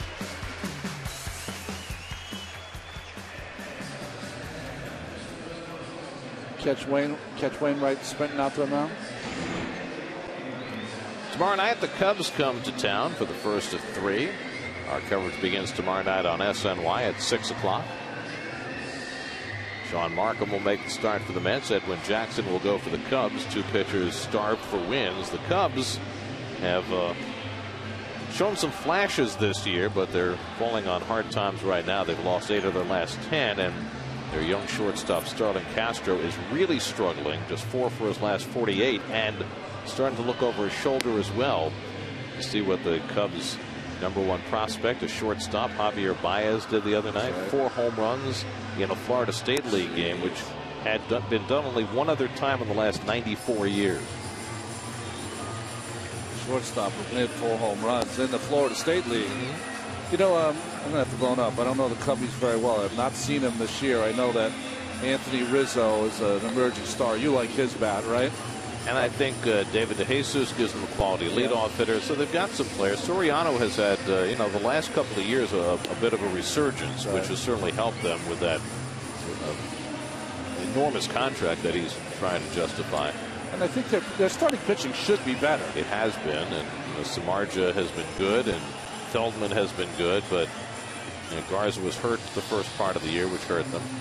But their bullpen's a mess. Yeah, and it's counted on Marmol the last few seasons, and he just tends to disappoint. You know who I like also? Their catcher, Wellington Castillo. Yeah, he's a good player. He's developed nicely. Lucas Duda leads off the home 7th inning. It'll be Duda, Bird, and Buck trying to break through against Adam Wainwright, who's held the Mets to just 3 singles. Only once have the Mets gotten a runner past first base in this game. That was in the 4th when Duda batted with 2 out and 2 on and hit one 390 feet to the right center field fence. But Jay was able to track it down, and that's been the only threat against Wainwright today. Duda's 0 for 2, struck out his first time up, and he takes the fastball for ball 1. It's not been a whole lot of hitting against Wainwright today. He's trying to win his 5th straight start, which would match a career high for him. And the changeup. And Duda went around 1-1. I thought he held it up when I first looked at it. Boy, that's as close as the one to it was earlier David, who looked like he didn't go as far as David did. Yep. David didn't get called. Of course, it's a different umpire. Greg Gibson at third base calling the strike on Duda. 2-1 to Lucas, who hit his 11th home run of the year in last night's game. Marlon Byrd on deck. He also homered last night against Shelby Miller, the impressive rookie for the Cardinals. A couple of changeups from Wainwright. He falls behind 3-1. I wouldn't say fear, but he's got feels like Duda's locked in on his pitches, Wainwright. That's the first time he's kind of gone outside the box and not gone with the cutter and curveball. Changeup very much his fourth pitch. He throws it about 5% of the time. Should see a curveball here, 3-1. He saw a 3-0 curveball last night from Miller. He gets the fastball and lifts it to shallow center. Cosma out, Holiday in to Cole, and Holiday makes the catch, one away. You know what that was a classic case of, Gary? Adding on a little. Guy throwing 88, 89 all game, and then popping one just a little faster, and it just beat Lucas. So 1 out and nobody on. Wainwright's retired the leadoff hitter in 7 straight innings. And now Byrd, who has struck out twice tonight, has been a little overmatched by Wainwright's cutter in this game so far.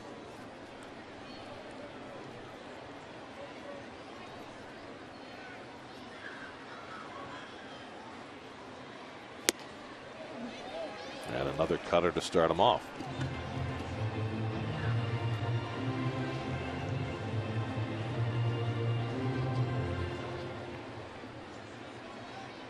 Wainwright sticking with what's working against Marlin.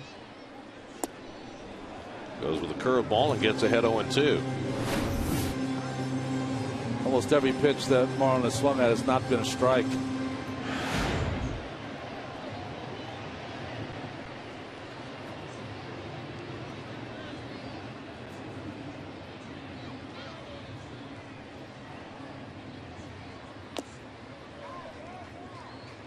One and two to Byrd with John Buck waiting on deck.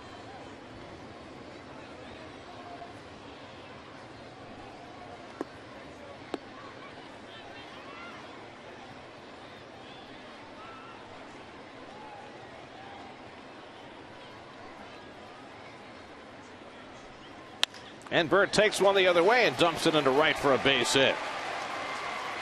Well, that time didn't try and do too much against the cutter and just floated it out into right field. Nice hitting. The only difference here is this pitch is up in the strike zone. A nice job by Marlin. Probably thought with 2 strikes, just leaning that way the whole time, gets himself a hit.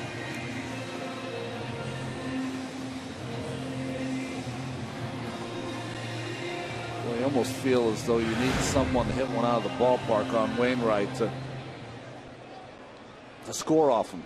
Well, Buck has a home run against Wainwright in his career. Just 2 for 13 against him, but one of those 2 a home run. The other one a base hit his last time up in this game. Mets now have 4 hits off Wainwright, all singles.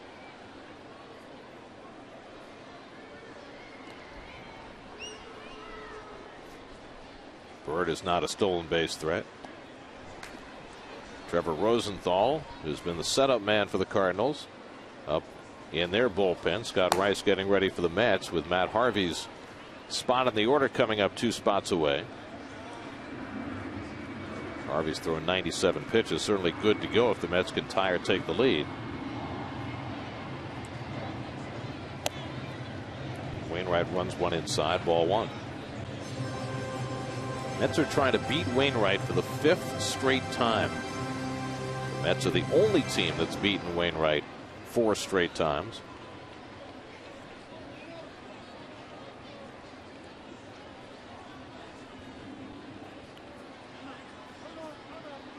The last Cardinal pitcher that the Mets beat 5 straight times back in the 1970s, Pete Falcone, who the Mets beat 7 straight times, and then later he came and pitched for the Mets. Why would they trade for him? That's a very interesting question. You want him over there. Especially with a division rival at which they were at the time. Buck had a good cut at that fastball, 1-1.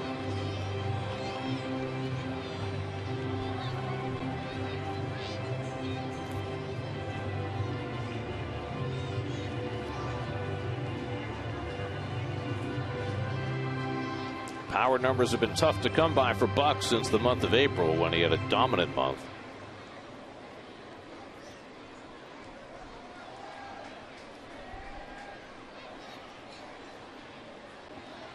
One from Wainwright. 2 balls and a strike.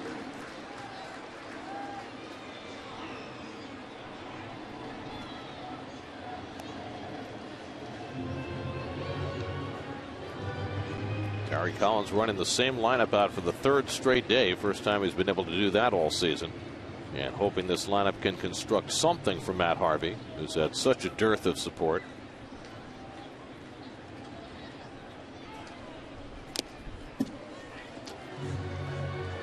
Well, they came inside twice to Buck. Good swings both times. Not able to center it, though. Wainwright's trying to do something to get him to hit the ball on the ground. Trying to sink that ball in and cut it away.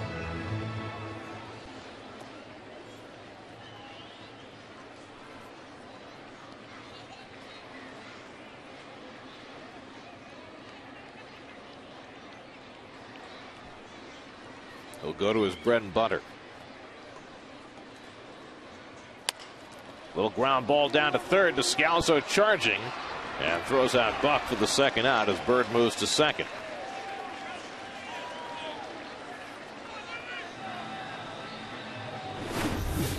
A tough curveball and fine play by Descalso on the run. Strike to first base, but Bird into scoring position.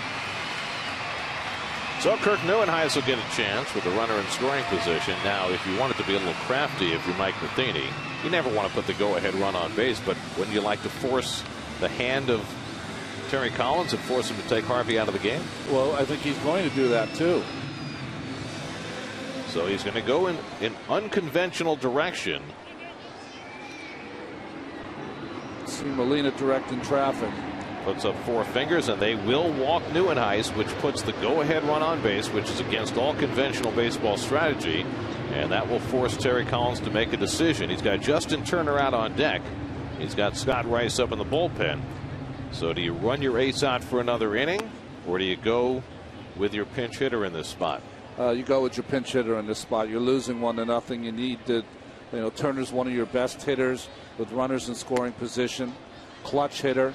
The guy is going to take a good at bat against Wainwright. You got to do it. By the way, Harvey's not convinced. He's still got his batting helmet on. Credit to Matheny. It's an unconventional, but I think good and strong move.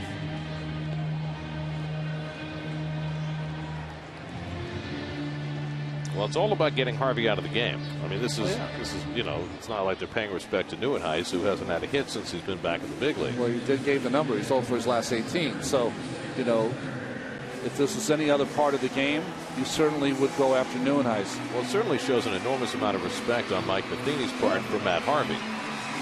And that their sole purpose in doing this is to get him out of the game. Good news for the Mets is Turner, short stroke can do the job. Gives him a chance with 2 out and 2 on. One of the few chances the Mets have had today against Wainwright. Turner 1 for 3 in his career against Wainwright. Bird at second and Neuenhuis at first with 2 down. By the way, if you're wondering why a right-handed bat, the Mets do not have a left-handed bat on their bench. 5 right-handed bats is all. So Turner with a chance to turn this game around. Mets down 1-0 in the 7th. And Justin lays off the curveball for ball 1. Molina smothering that ball like it's a hand grenade. I think, we tend to think it is all about Harvey because the walk of Neuenhuis to get Harvey out of the game. But if the Mets had a left-handed hitter on their bench who was a unbelievable pinch hitter, that move would not have been made. And now Wainwright behind on Turner, 2-0.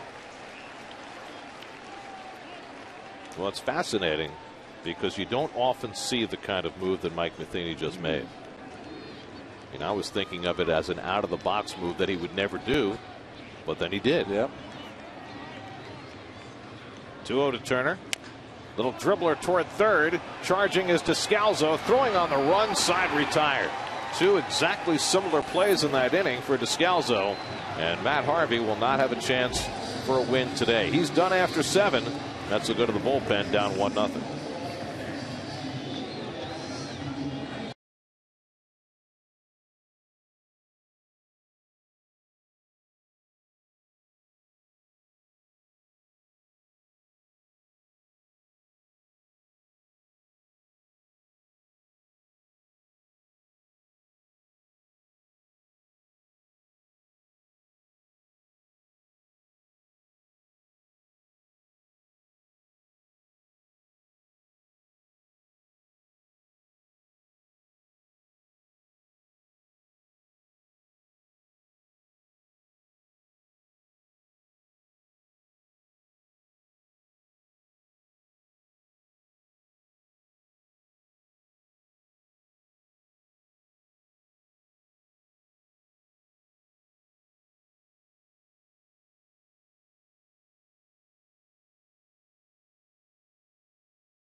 Well, Adam Wainwright out of the game after 7 shutout innings. Only 95 pitches for Wainwright, but they're pulling him for a pinch hitter, Shane Robinson. It's interesting, though, to see both Waka and Miller taking kind of picking the brain of Wainwright and what happened in this afternoon's ball game. Scott Rice in for the Mets, his 36th game. Rice threw 2 pitches last night to get 1 out. His 36 appearances tie him with Brad Ziegler for the most in the National League. So Robinson will be the pinch hitter. He has had 1 at bat in this series, and he homered against David Artsma to put the capper on the Cardinals' 9-2 win on Tuesday night. Well, Wainwright with a tremendous outing. 7 scoreless innings, 4 hits, 1 walk. So Troy Hawkins up in the Mets bullpen as Rice goes up against Robinson to start the 8th inning. And Robinson pops it up. Valdespin waiting for it. 1 pitch and 1 out for Rice. Well, Matt Harvey throws 97 pitches over 7 innings. He allowed 1 run and 5 hits, walked 1, struck out 7. His ERA goes down to 2.04, but he's in danger of his first loss of the season unless the Mets can find themselves some offense against the Cardinal bullpen. Cardinals have it set up with Trevor Rosenthal to pitch the 8th and Edward Mujica to pitch the 9th. That's been a splendid combination for them. Here's Matt Carpenter, who's driven in the only run of this game with a 3rd inning triple.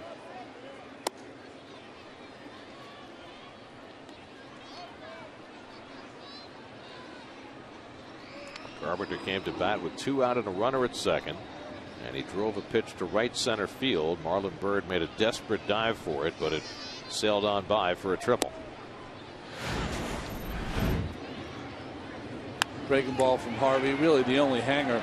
He might have thrown all ball game. Bird with a good hustle and try. Can't come up with it though. Only run of the game.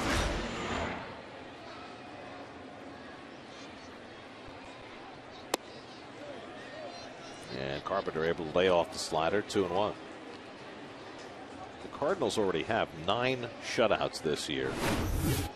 Wainwright, who will not have a chance for one today, has 2 complete game shutouts. There's Trevor Rosenthal, who throws 100 miles an hour up in the Cardinal bullpen. Rice does a nice job getting it on the hands of Carpenter. I think Pittsburgh has 10 shutouts.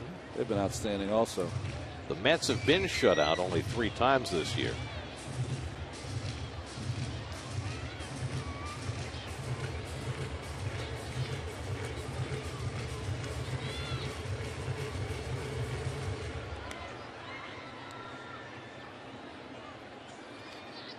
Well, you can't ask for much more than what Wainwright gave the Cardinals today. In line for his 10th win, he'd be the first in the majors to get to that point. Up the middle, and Carpenter has his 2nd hit of the game. A 1-out single.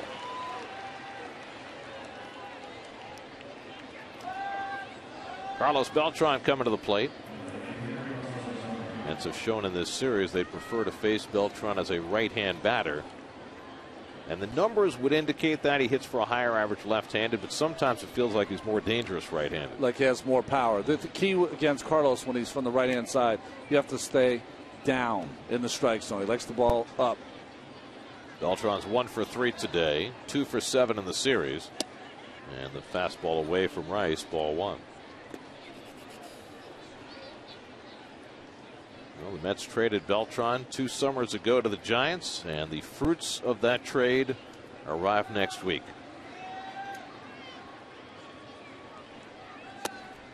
Meanwhile, Beltran has gone on and re-established himself as a star in this league.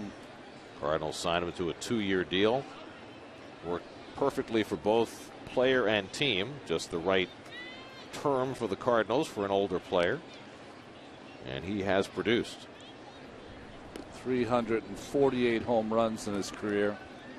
1,285 RBI with 307 stolen bases. Throwing the 3 Gold Gloves, which probably would have been more if he hadn't come up in the American League at a time when it was awfully hard to win a Gold Glove in the American League.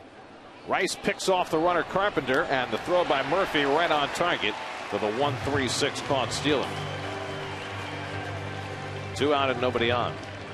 Well, good job by Rice, and Murph comes off the bag with wild abandon.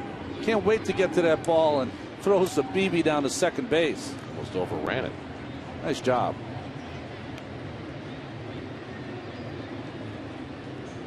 It's always a harder play for a right-hand thrower because he's got to go so much further to clear the runner. Beltran drives one to the gap in left center field, and that'll be cut off deep by Nieuwenhuis. Beltran will take the turn and hold with a single. That's a nice job by Nieuwenhuis to keep Beltran at first base. 2nd hit of the day for Carlos. Well, he's just going on first movement and gets caught by Rice. What happened is Rice is thrown to the bag, and Murph started running towards Rice and was kind of a moving target. Fastball up in the zone. Anything up in the zone to Carlos. Well, we're doing a little jumping back and forth. We'll go back to the steal now. That'll be all for Scott Rice. He faces 3 batters. He'll exit with Matt Holliday coming up. LaTroy Hawkins will come in to face him. Call to the bullpen brought to you by Verizon Fios. That's trying to keep this a 1-run game in the 8th. We'll be right back to Citi Field.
Minnesota, Cubs, Giants, Baltimore, Colorado, Yankees, Houston, Milwaukee, Angels, and now the Mets. His 898th career appearance, which ties him for 25th place on the all-time list with the great Jim Cott. Comes in to face Matt Holliday with 2 out and Beltran at first. Holliday's 0 for 3 today, 1 for 10 in his career against LaTroy Hawkins.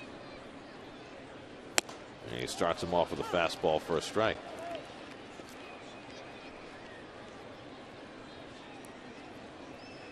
Scott Ray's faced 3 batters, gave up 2 hits, but helped himself by nailing Matt Carpenter on the caught stealing and leaving Hawkins to try and get just a single out.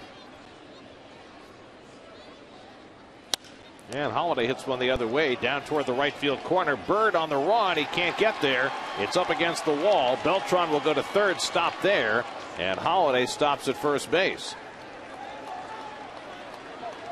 So 2 straight hits by the Cardinals that looked off the bat like extra base hits and wind up being singles. First Beltran and now Holliday. Neuenhuis earlier, now Bird. Nice play off the wall. So the Cardinals have had every chance to add to their lead here in the 8th inning. But the one thing they lack, and they've got everything else, is team speed. And it really has showed its face here in the 8th inning. So now another chance for Hawkins to get through the inning as he takes on Alan Craig. Craig is 1 for 3, single to center field his last time up. Homered in each of the first 2 games in this series.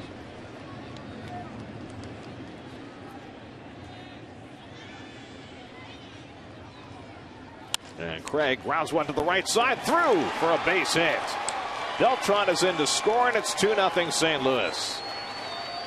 Now the Cardinals finally able to scratch out an insurance run here in the 8th. Valdespin was shaded toward the middle and couldn't catch up with Craig's ground ball that sneaks through for an RBI hit. Well, they have a nice idea of what they want to do. This ball's inside. He is trying to shoot it into that hole the entire way. Valdespin's playing up the middle. All he thought to himself is he's going to try to shoot it in that hole, and Valdespin can't make the play. 49th run batted in for Alan Craig. And so the Cardinals now with a 2-0 lead. And Yadier Molina coming up with 2 out and 2 on.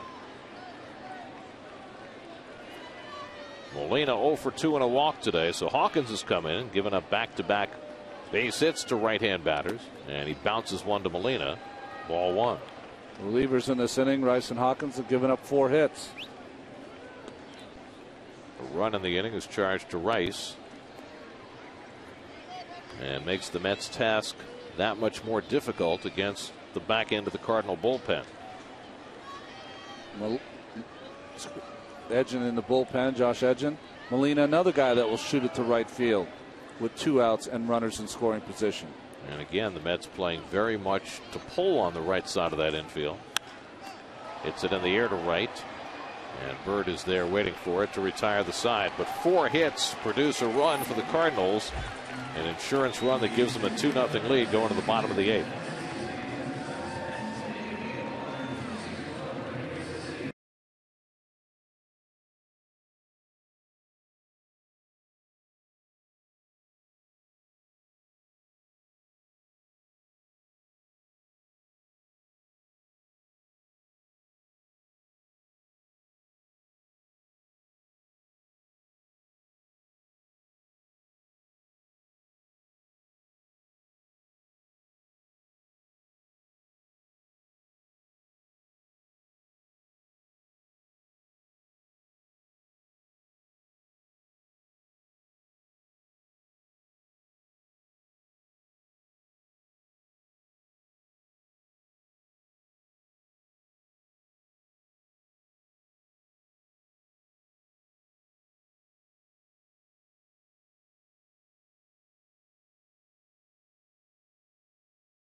For Las Vegas tonight, Jason Kidd introduced as the new Nets coach and football as well. Geico Sports Night tonight at 10:30 only on SNY.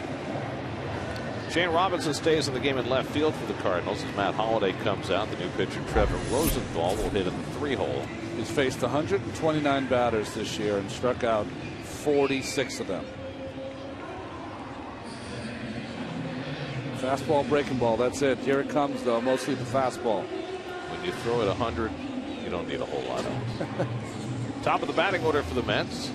Jordani Valdespin's 0 for 3 today, 2 for 11 in this series.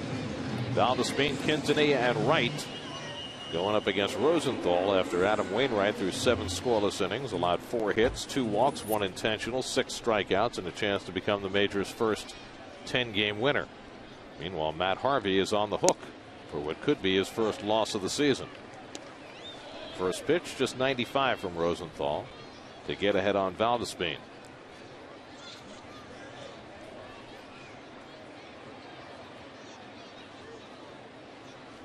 First baseman Craig not playing in, and Valdespin hits a roller to the second baseman Carpenter. 1 out. All day long they've been playing both corners at the edge of the grass against Valdespin. That time they had the first baseman back, and Valdespin not trying to take advantage of it.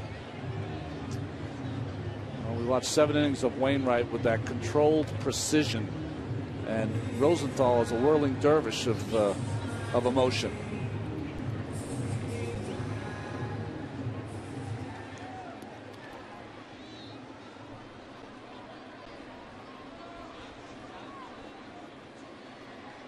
Here's Quintanilla 0 for 3 today. And takes it low. Well, the Mets need badly for Quintanilla to get on here and give David Wright a chance to do some damage. Mets have gotten very little offense today, just 4 singles, and Wright has 2 of the 4.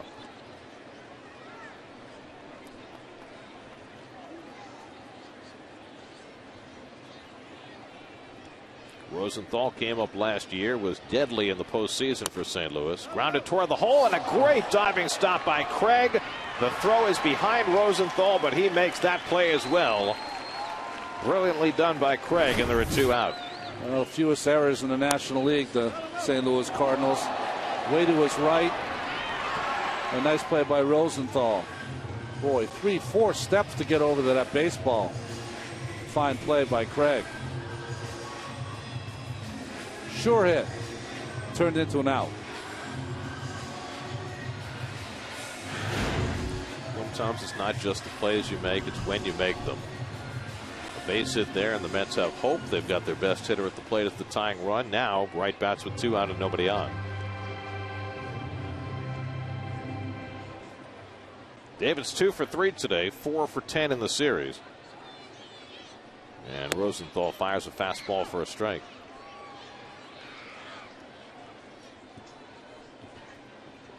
Trevor Rosenthal, who grew up in St. Louis, pitching for his hometown team.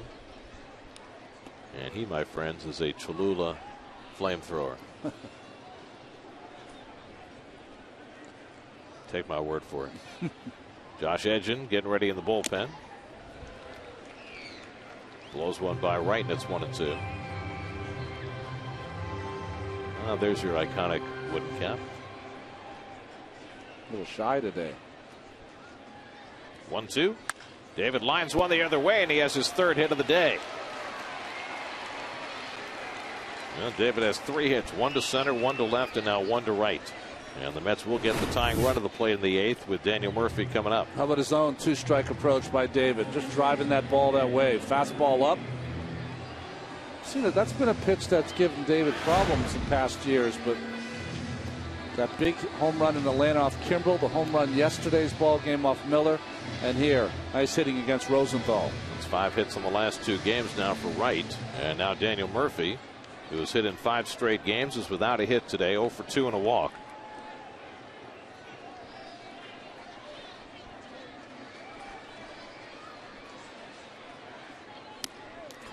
Molina barely able to keep that from going to the backstop as it exploded on him. Ball 1.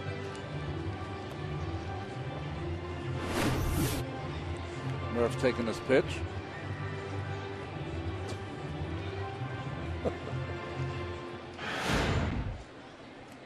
What was that? Just, it's a Daniel Murphy move. You get one a day. Takes one right down the middle, 1-1. That's one yesterday with a long ball. They could use the long ball right now. Murphy at the plate, Duda on deck. Down 2-0 in the 8th. A little bit high, 2-1. How many guys you watch come in, Gary, only throw one pitch? Not very often. Not too many guys have the explosion like this guy.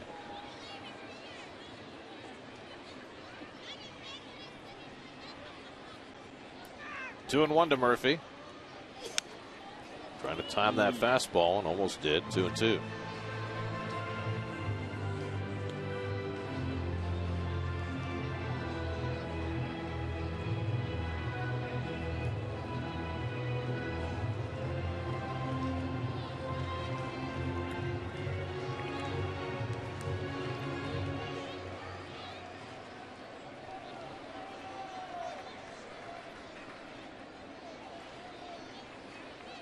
Two and two to Murphy. Struck him out. Murphy takes the fastball for strike 3, and Rosenthal gets through the bottom of the 8th. On we go to the 9th with the Cardinals up 2-0.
All right, guys, now Josh Edgin comes in to pitch the top of the 9th, his second appearance since returning from the minor leagues.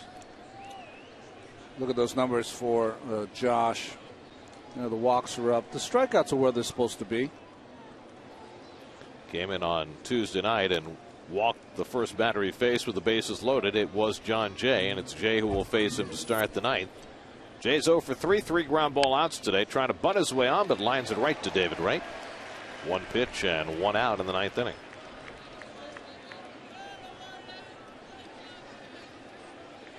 That'll bring up Daniel Descalzo, who's 0 for 3. Struck out twice and grounded out against Matt Harvey, who was terrific today. Harvey went 7, allowed 1 run and 5 hits, a walk, 7 strikeouts, but so far that appears to be enough to beat him, unless the Mets have a rally in them in the bottom of the 9th. Harvey's ERA went down to 2.04. He started the day 3rd in the National League in ERA and 4th in strikeouts. He's now at 102 strikeouts in 97 innings. So Harvey has done nothing wrong this year except pitch on the days, and there have been many of them this year, when the Mets have failed to score. He had the right day early when the Mets offense was better, but almost historic how the offense has dried up here at home in the last, 25 games or so? Well, that's now 11 starts. The last 11 times that Harvey's taken the mound, the Mets have averaged 1.7 runs. It's awfully hard to win that way. Next time Matt pitches, it'll be in Atlanta on Tuesday in that day-night doubleheader, with Zach Wheeler pitching the other half of the doubleheader. So if nothing else, it'll be a day when Mets fans will be able to watch a lot of their future on the same day. Wheeler probably get the night game. You think? Yeah. Usually the more veteran guy gets the night game. Well, in a regular doubleheader, yes, the more veteran guy will get the game that is going to start at a certain time. But both are going to start at a certain time, or should anyways, unless the first game goes. Now it's supposed to be very hot in Atlanta, so that day game is going to be very steamy. Is that a good thing or a bad thing? I think that he's from that area, Zach Wheeler. So I mean, he's been pitching in Las Vegas, so he knows a little bit about the heat. A little more humid in Atlanta, perhaps. And Descalzo went around, strike 3. Punched out by Greg Gibson, second out of the inning, and Descalzo lingers. Yeah, I think he went through there. It's been a kind of a flip of a coin so far. You know what matters, Gary? It'll matter if they want to, what time he gets in on Monday. Do they want to give him, a little more time before afternoon start? And then sometimes the matchup, who Atlanta's going to throw, might matter. Here's Pete Kozma, who's 2 for 3 today. I would think that they would pitch Wheeler in the day game, just so he doesn't have to sit there all day and be nervous. Oh, okay. To me, he'll have a couple of opportunities to watch the Atlanta hitters, and then by his time, he should maybe have them down. Right, he should join the team on Monday and get a chance to watch that game from the dugout. Ball and a strike to Kozma. If you're pitching the second half of a day-night doubleheader as a starting pitcher, are you sitting on the bench for that afternoon game? I wouldn't sit on the bench. No. What I would do is, I'm trying to think. I never ever participated in one. There weren't too many of them when you were pitching. That's pretty funny. What I would do is probably come at game time when everyone went out to the field, and I would watch the game on TV as intently as I could. Do an old-fashioned charting of the pitches, at least in your head. Now, you've watched Zach pitch a couple of times. How similar is he to Harvey that he could watch Harvey's game and learn from that? Well, I think similar in the sense that they both have electric stuff, throw hard. So if Harvey is dominating a certain hitter with his fastball, that would tell Zach that that's probably the pitch he has to go with if he faces him in the second game. If someone's getting really overpowered by the slider, let's say Dan Uggla's up and he can't see the slider at all from Matt Harvey, that might be a weapon you want to use in the nightcap or the second game or whatever. Those are the kind of things you can take away. They're two different pitchers, though. Wheeler's a guy that has a longer arm action, spends a lot more time down on the knees against hitters, has a little more life on his fastball. Not harder, just a little more life. Quintanilla double clutches and loses the play on Kozma. And so the Cardinals have a 2-out base runner. Once he backhands, everything's great there. Did not get the grip. See that? Had to regroup with the grip. And by that time, Kozma, with good speed, beats it out. And I think what Harvey has over Zach, other than the small experience, is that he's got better control. His breaking pitches and probably better control. Third hit of the day for Kozma, so he's aboard with 2 outs. Shane Robinson comes up for the second time. That's 10 hits now for St. Louis, as Edgin misses inside for ball 1. And the other difference is personality difference. I mean, the little that we got to be around Zach Wheeler in spring training, he's a little more laid back. Yeah. I think Matt Harvey has that smoldering intensity. And it'll be interesting to watch how Zach comports himself on the mound when he gets under the bright lights. I will say, though, that both personalities can work, and both personalities can work in this town. I've seen it happen where you can have guys that are just low-key, and, I pitched with Sid all those years. Sid was just, just happy-go-lucky, never let anything affect him, kind of just executed his pitches and did his thing, He brought a little Hawaii style here to New York. And then you had like a Bobby O. Bobby O was just intense and, never let up. Kind of a bulldog out there. They both can work. Edging ahead on Robinson, 1-2. And checks in on Cosma. Not much of a base stealing threat.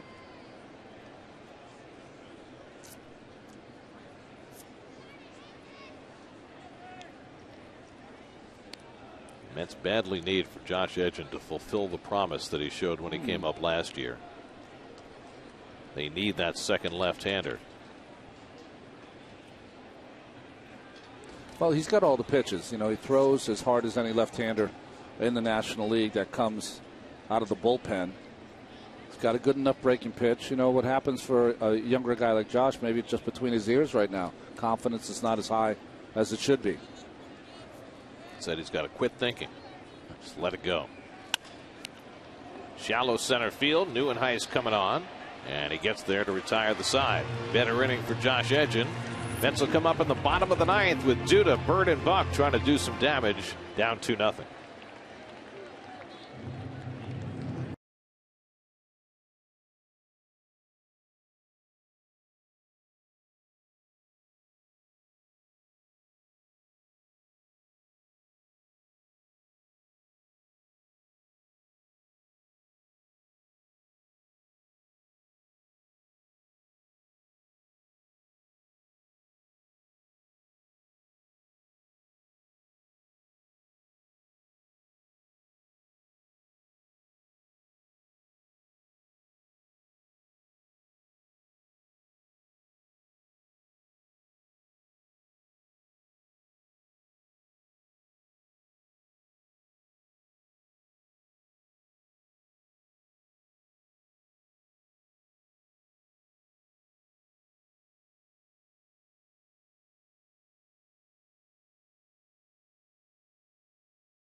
The team only has 2 hits as the Mets have been shut out over the first 8 innings.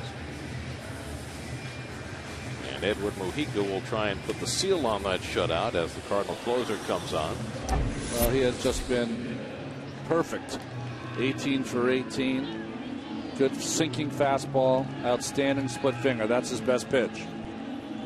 First batter faced. 148 average, although a couple of home runs. Mujica, who was a setup man for his entire career, getting his first real chance to be a closer, and he has taken the job and run with it. After Jason Mott went down, he's out for the season. They tried Mitchell Boggs. He failed in that role and wound up back in the minors. Mujica getting the job, and he is keeping it. Lucas Duda leads off in the last of the ninth and takes a strike.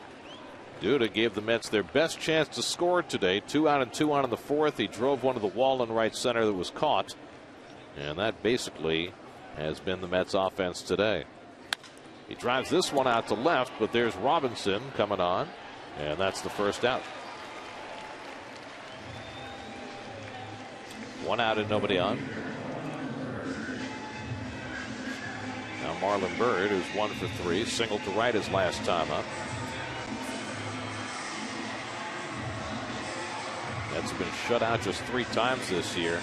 The Cardinals' last series loss was April 26th through the 28th against the Pirates. They've only lost 1 road series this year, and that was their first series of the year in Arizona. They have won or split every road series since then. Bird hits one in the air, well to left center field. Going back for a look is Jay, and it's out of here. Marlon Byrd with a long home run to get the Mets on the board. His 10th home run of the season. Byrd homers for the 2nd straight game to cut the Cardinal lead to 2-1. Well, how big is that run that they scored in the 8th? Cardinals tried not to score, somehow did. That was a bomb by Byrd, way back into the seats. Go get it going, Bucky! Beyond the Party City deck. I told you I saw him taking batting cracks the other day and hit one in the upper tank. I've never seen anyone do that.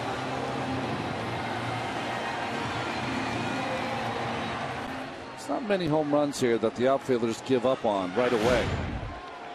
3rd home run given up by Mujica this year. Now Buck hits one down the right field line, and that lands fair.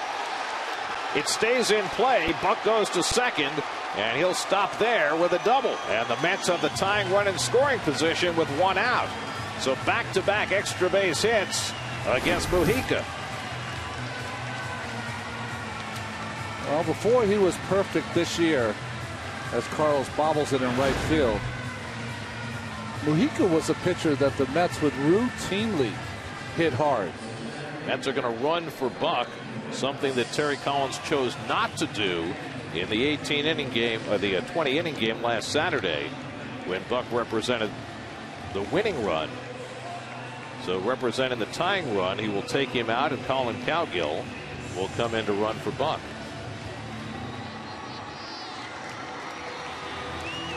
So Buck with his 2nd hit of the day, both hit to right field. Cowgill representing the tying run at 2nd with 1 out, and Kirk Neuenhuis will look for that elusive hit. Remember, the Cardinals walked him intentionally in the 7th inning to force Matt Harvey out of the game, and that had the desired effect as the Cardinals got a run against the Mets bullpen. And Neuenhuis takes a strike from Mujica. It's a better matchup for Neuenhuis. This is a guy who doesn't throw as hard, tries to throw the ball in the bottom of the strike zone. Josh Satin has come out on deck to pinch hit for the pitcher. That's without a left-handed bat on their bench.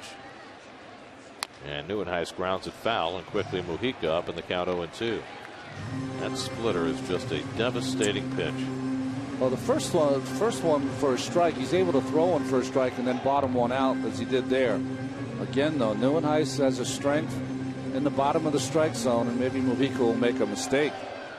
That's down 2-1 in the last of the 9th. They've avoided the shutout on Bird's home run, now trying to get even. 0-2. Hit toward the middle. Nice backhand play by Carpenter. From his knees, he throws him out. Carpenter has been everywhere today. And he makes the play on Neuenhuis. Cowgill goes to 3rd, but now there are 2 out. Good at bat by Kirk. Better play by Matt Carpenter. Saw 2 fine plays from Descalso, a play from Alan Craig, and now this beautiful play by Carpenter up the middle.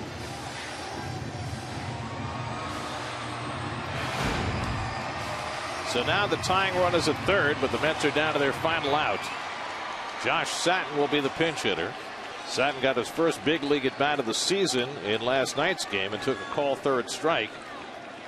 That was against Seth Maness, now facing Edward Mujica, with Cowgill the pinch runner at 3rd and 2 out.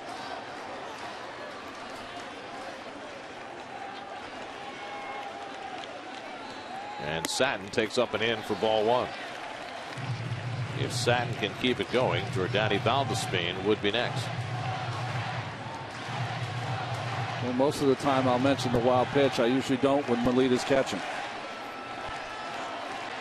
But with that splitter, it's always in play. And Cowgill's got to be aware of that. Satin watches wide, and it's 2-0.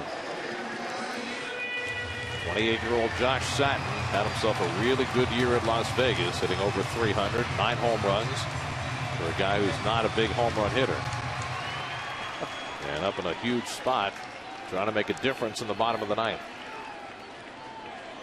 Mojica's been perfect in save opportunities. He's given up 2 extra base hits in this inning. And Satin swings and misses at the splitter, 2-1. 2 fastballs to start off the plate. Doesn't give in to him. With 2-0 splitter.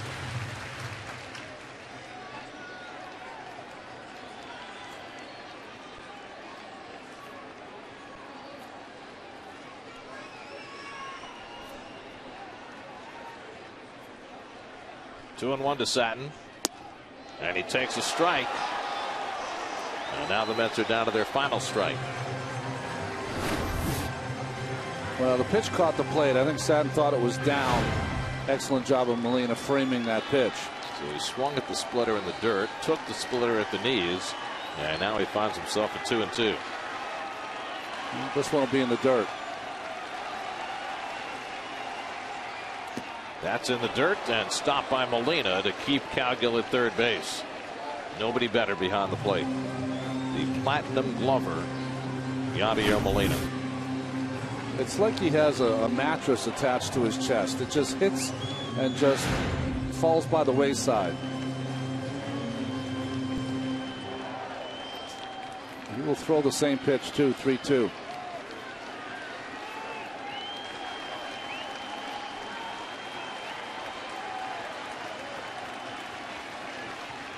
Here's a 3-2, and Satin dribbles one, foul.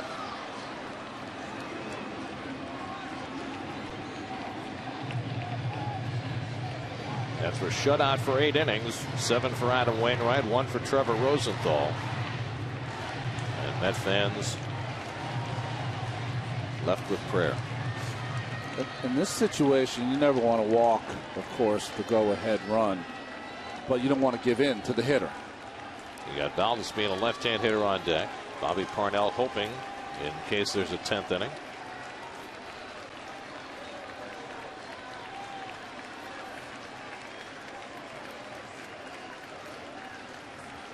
(3-2), and Satin bounces another one foul. You don't see splitters like this in the Pacific Coast League. But he's gotten a look at 7 of them now. Almost, the gears are working. You almost feel like Molina might take a shot at a fastball to surprise him down and away. Well, how about up and in? Up and in too. They're going to stay with it. 8th pitch of the at bat, and Satin goes down on strikes, and the ball game is over. Mojica, after giving up a home run and a double, strikes out Satin to strand the tying run at third, and the Cardinals have taken the rubber game of the series as they win it 2-1 and hand Matt Harvey his first loss of the season. Well, just a fantastic pitcher's duel against Wainwright and Harvey. Harvey was outstanding. Wainwright just a little better, and Mojica just had enough there at the end to get Satin and ensure the win for the St. Louis Cardinals. Rosenthal pitched the 8th. Clean inning. Rice and LaTroy Hawkins gave up a run in the 8th, which was the winner. Well, Mojica stuck with the splitter, and it proved to be the difference as he strikes out Satin to win the game. Marlon Byrd homering for the only Met run in that bottom of the 9th inning, but Wainwright becomes the Major League's first 10-game winner as he wins his 5th straight start and beats the Mets for just the 2nd time in 6 decisions. Matt Harvey loses for the first time this year, and Mojica still perfect in save opportunities. 2-1 the final. The Cardinals win it. We'll come back with more from Citi Field in just a moment.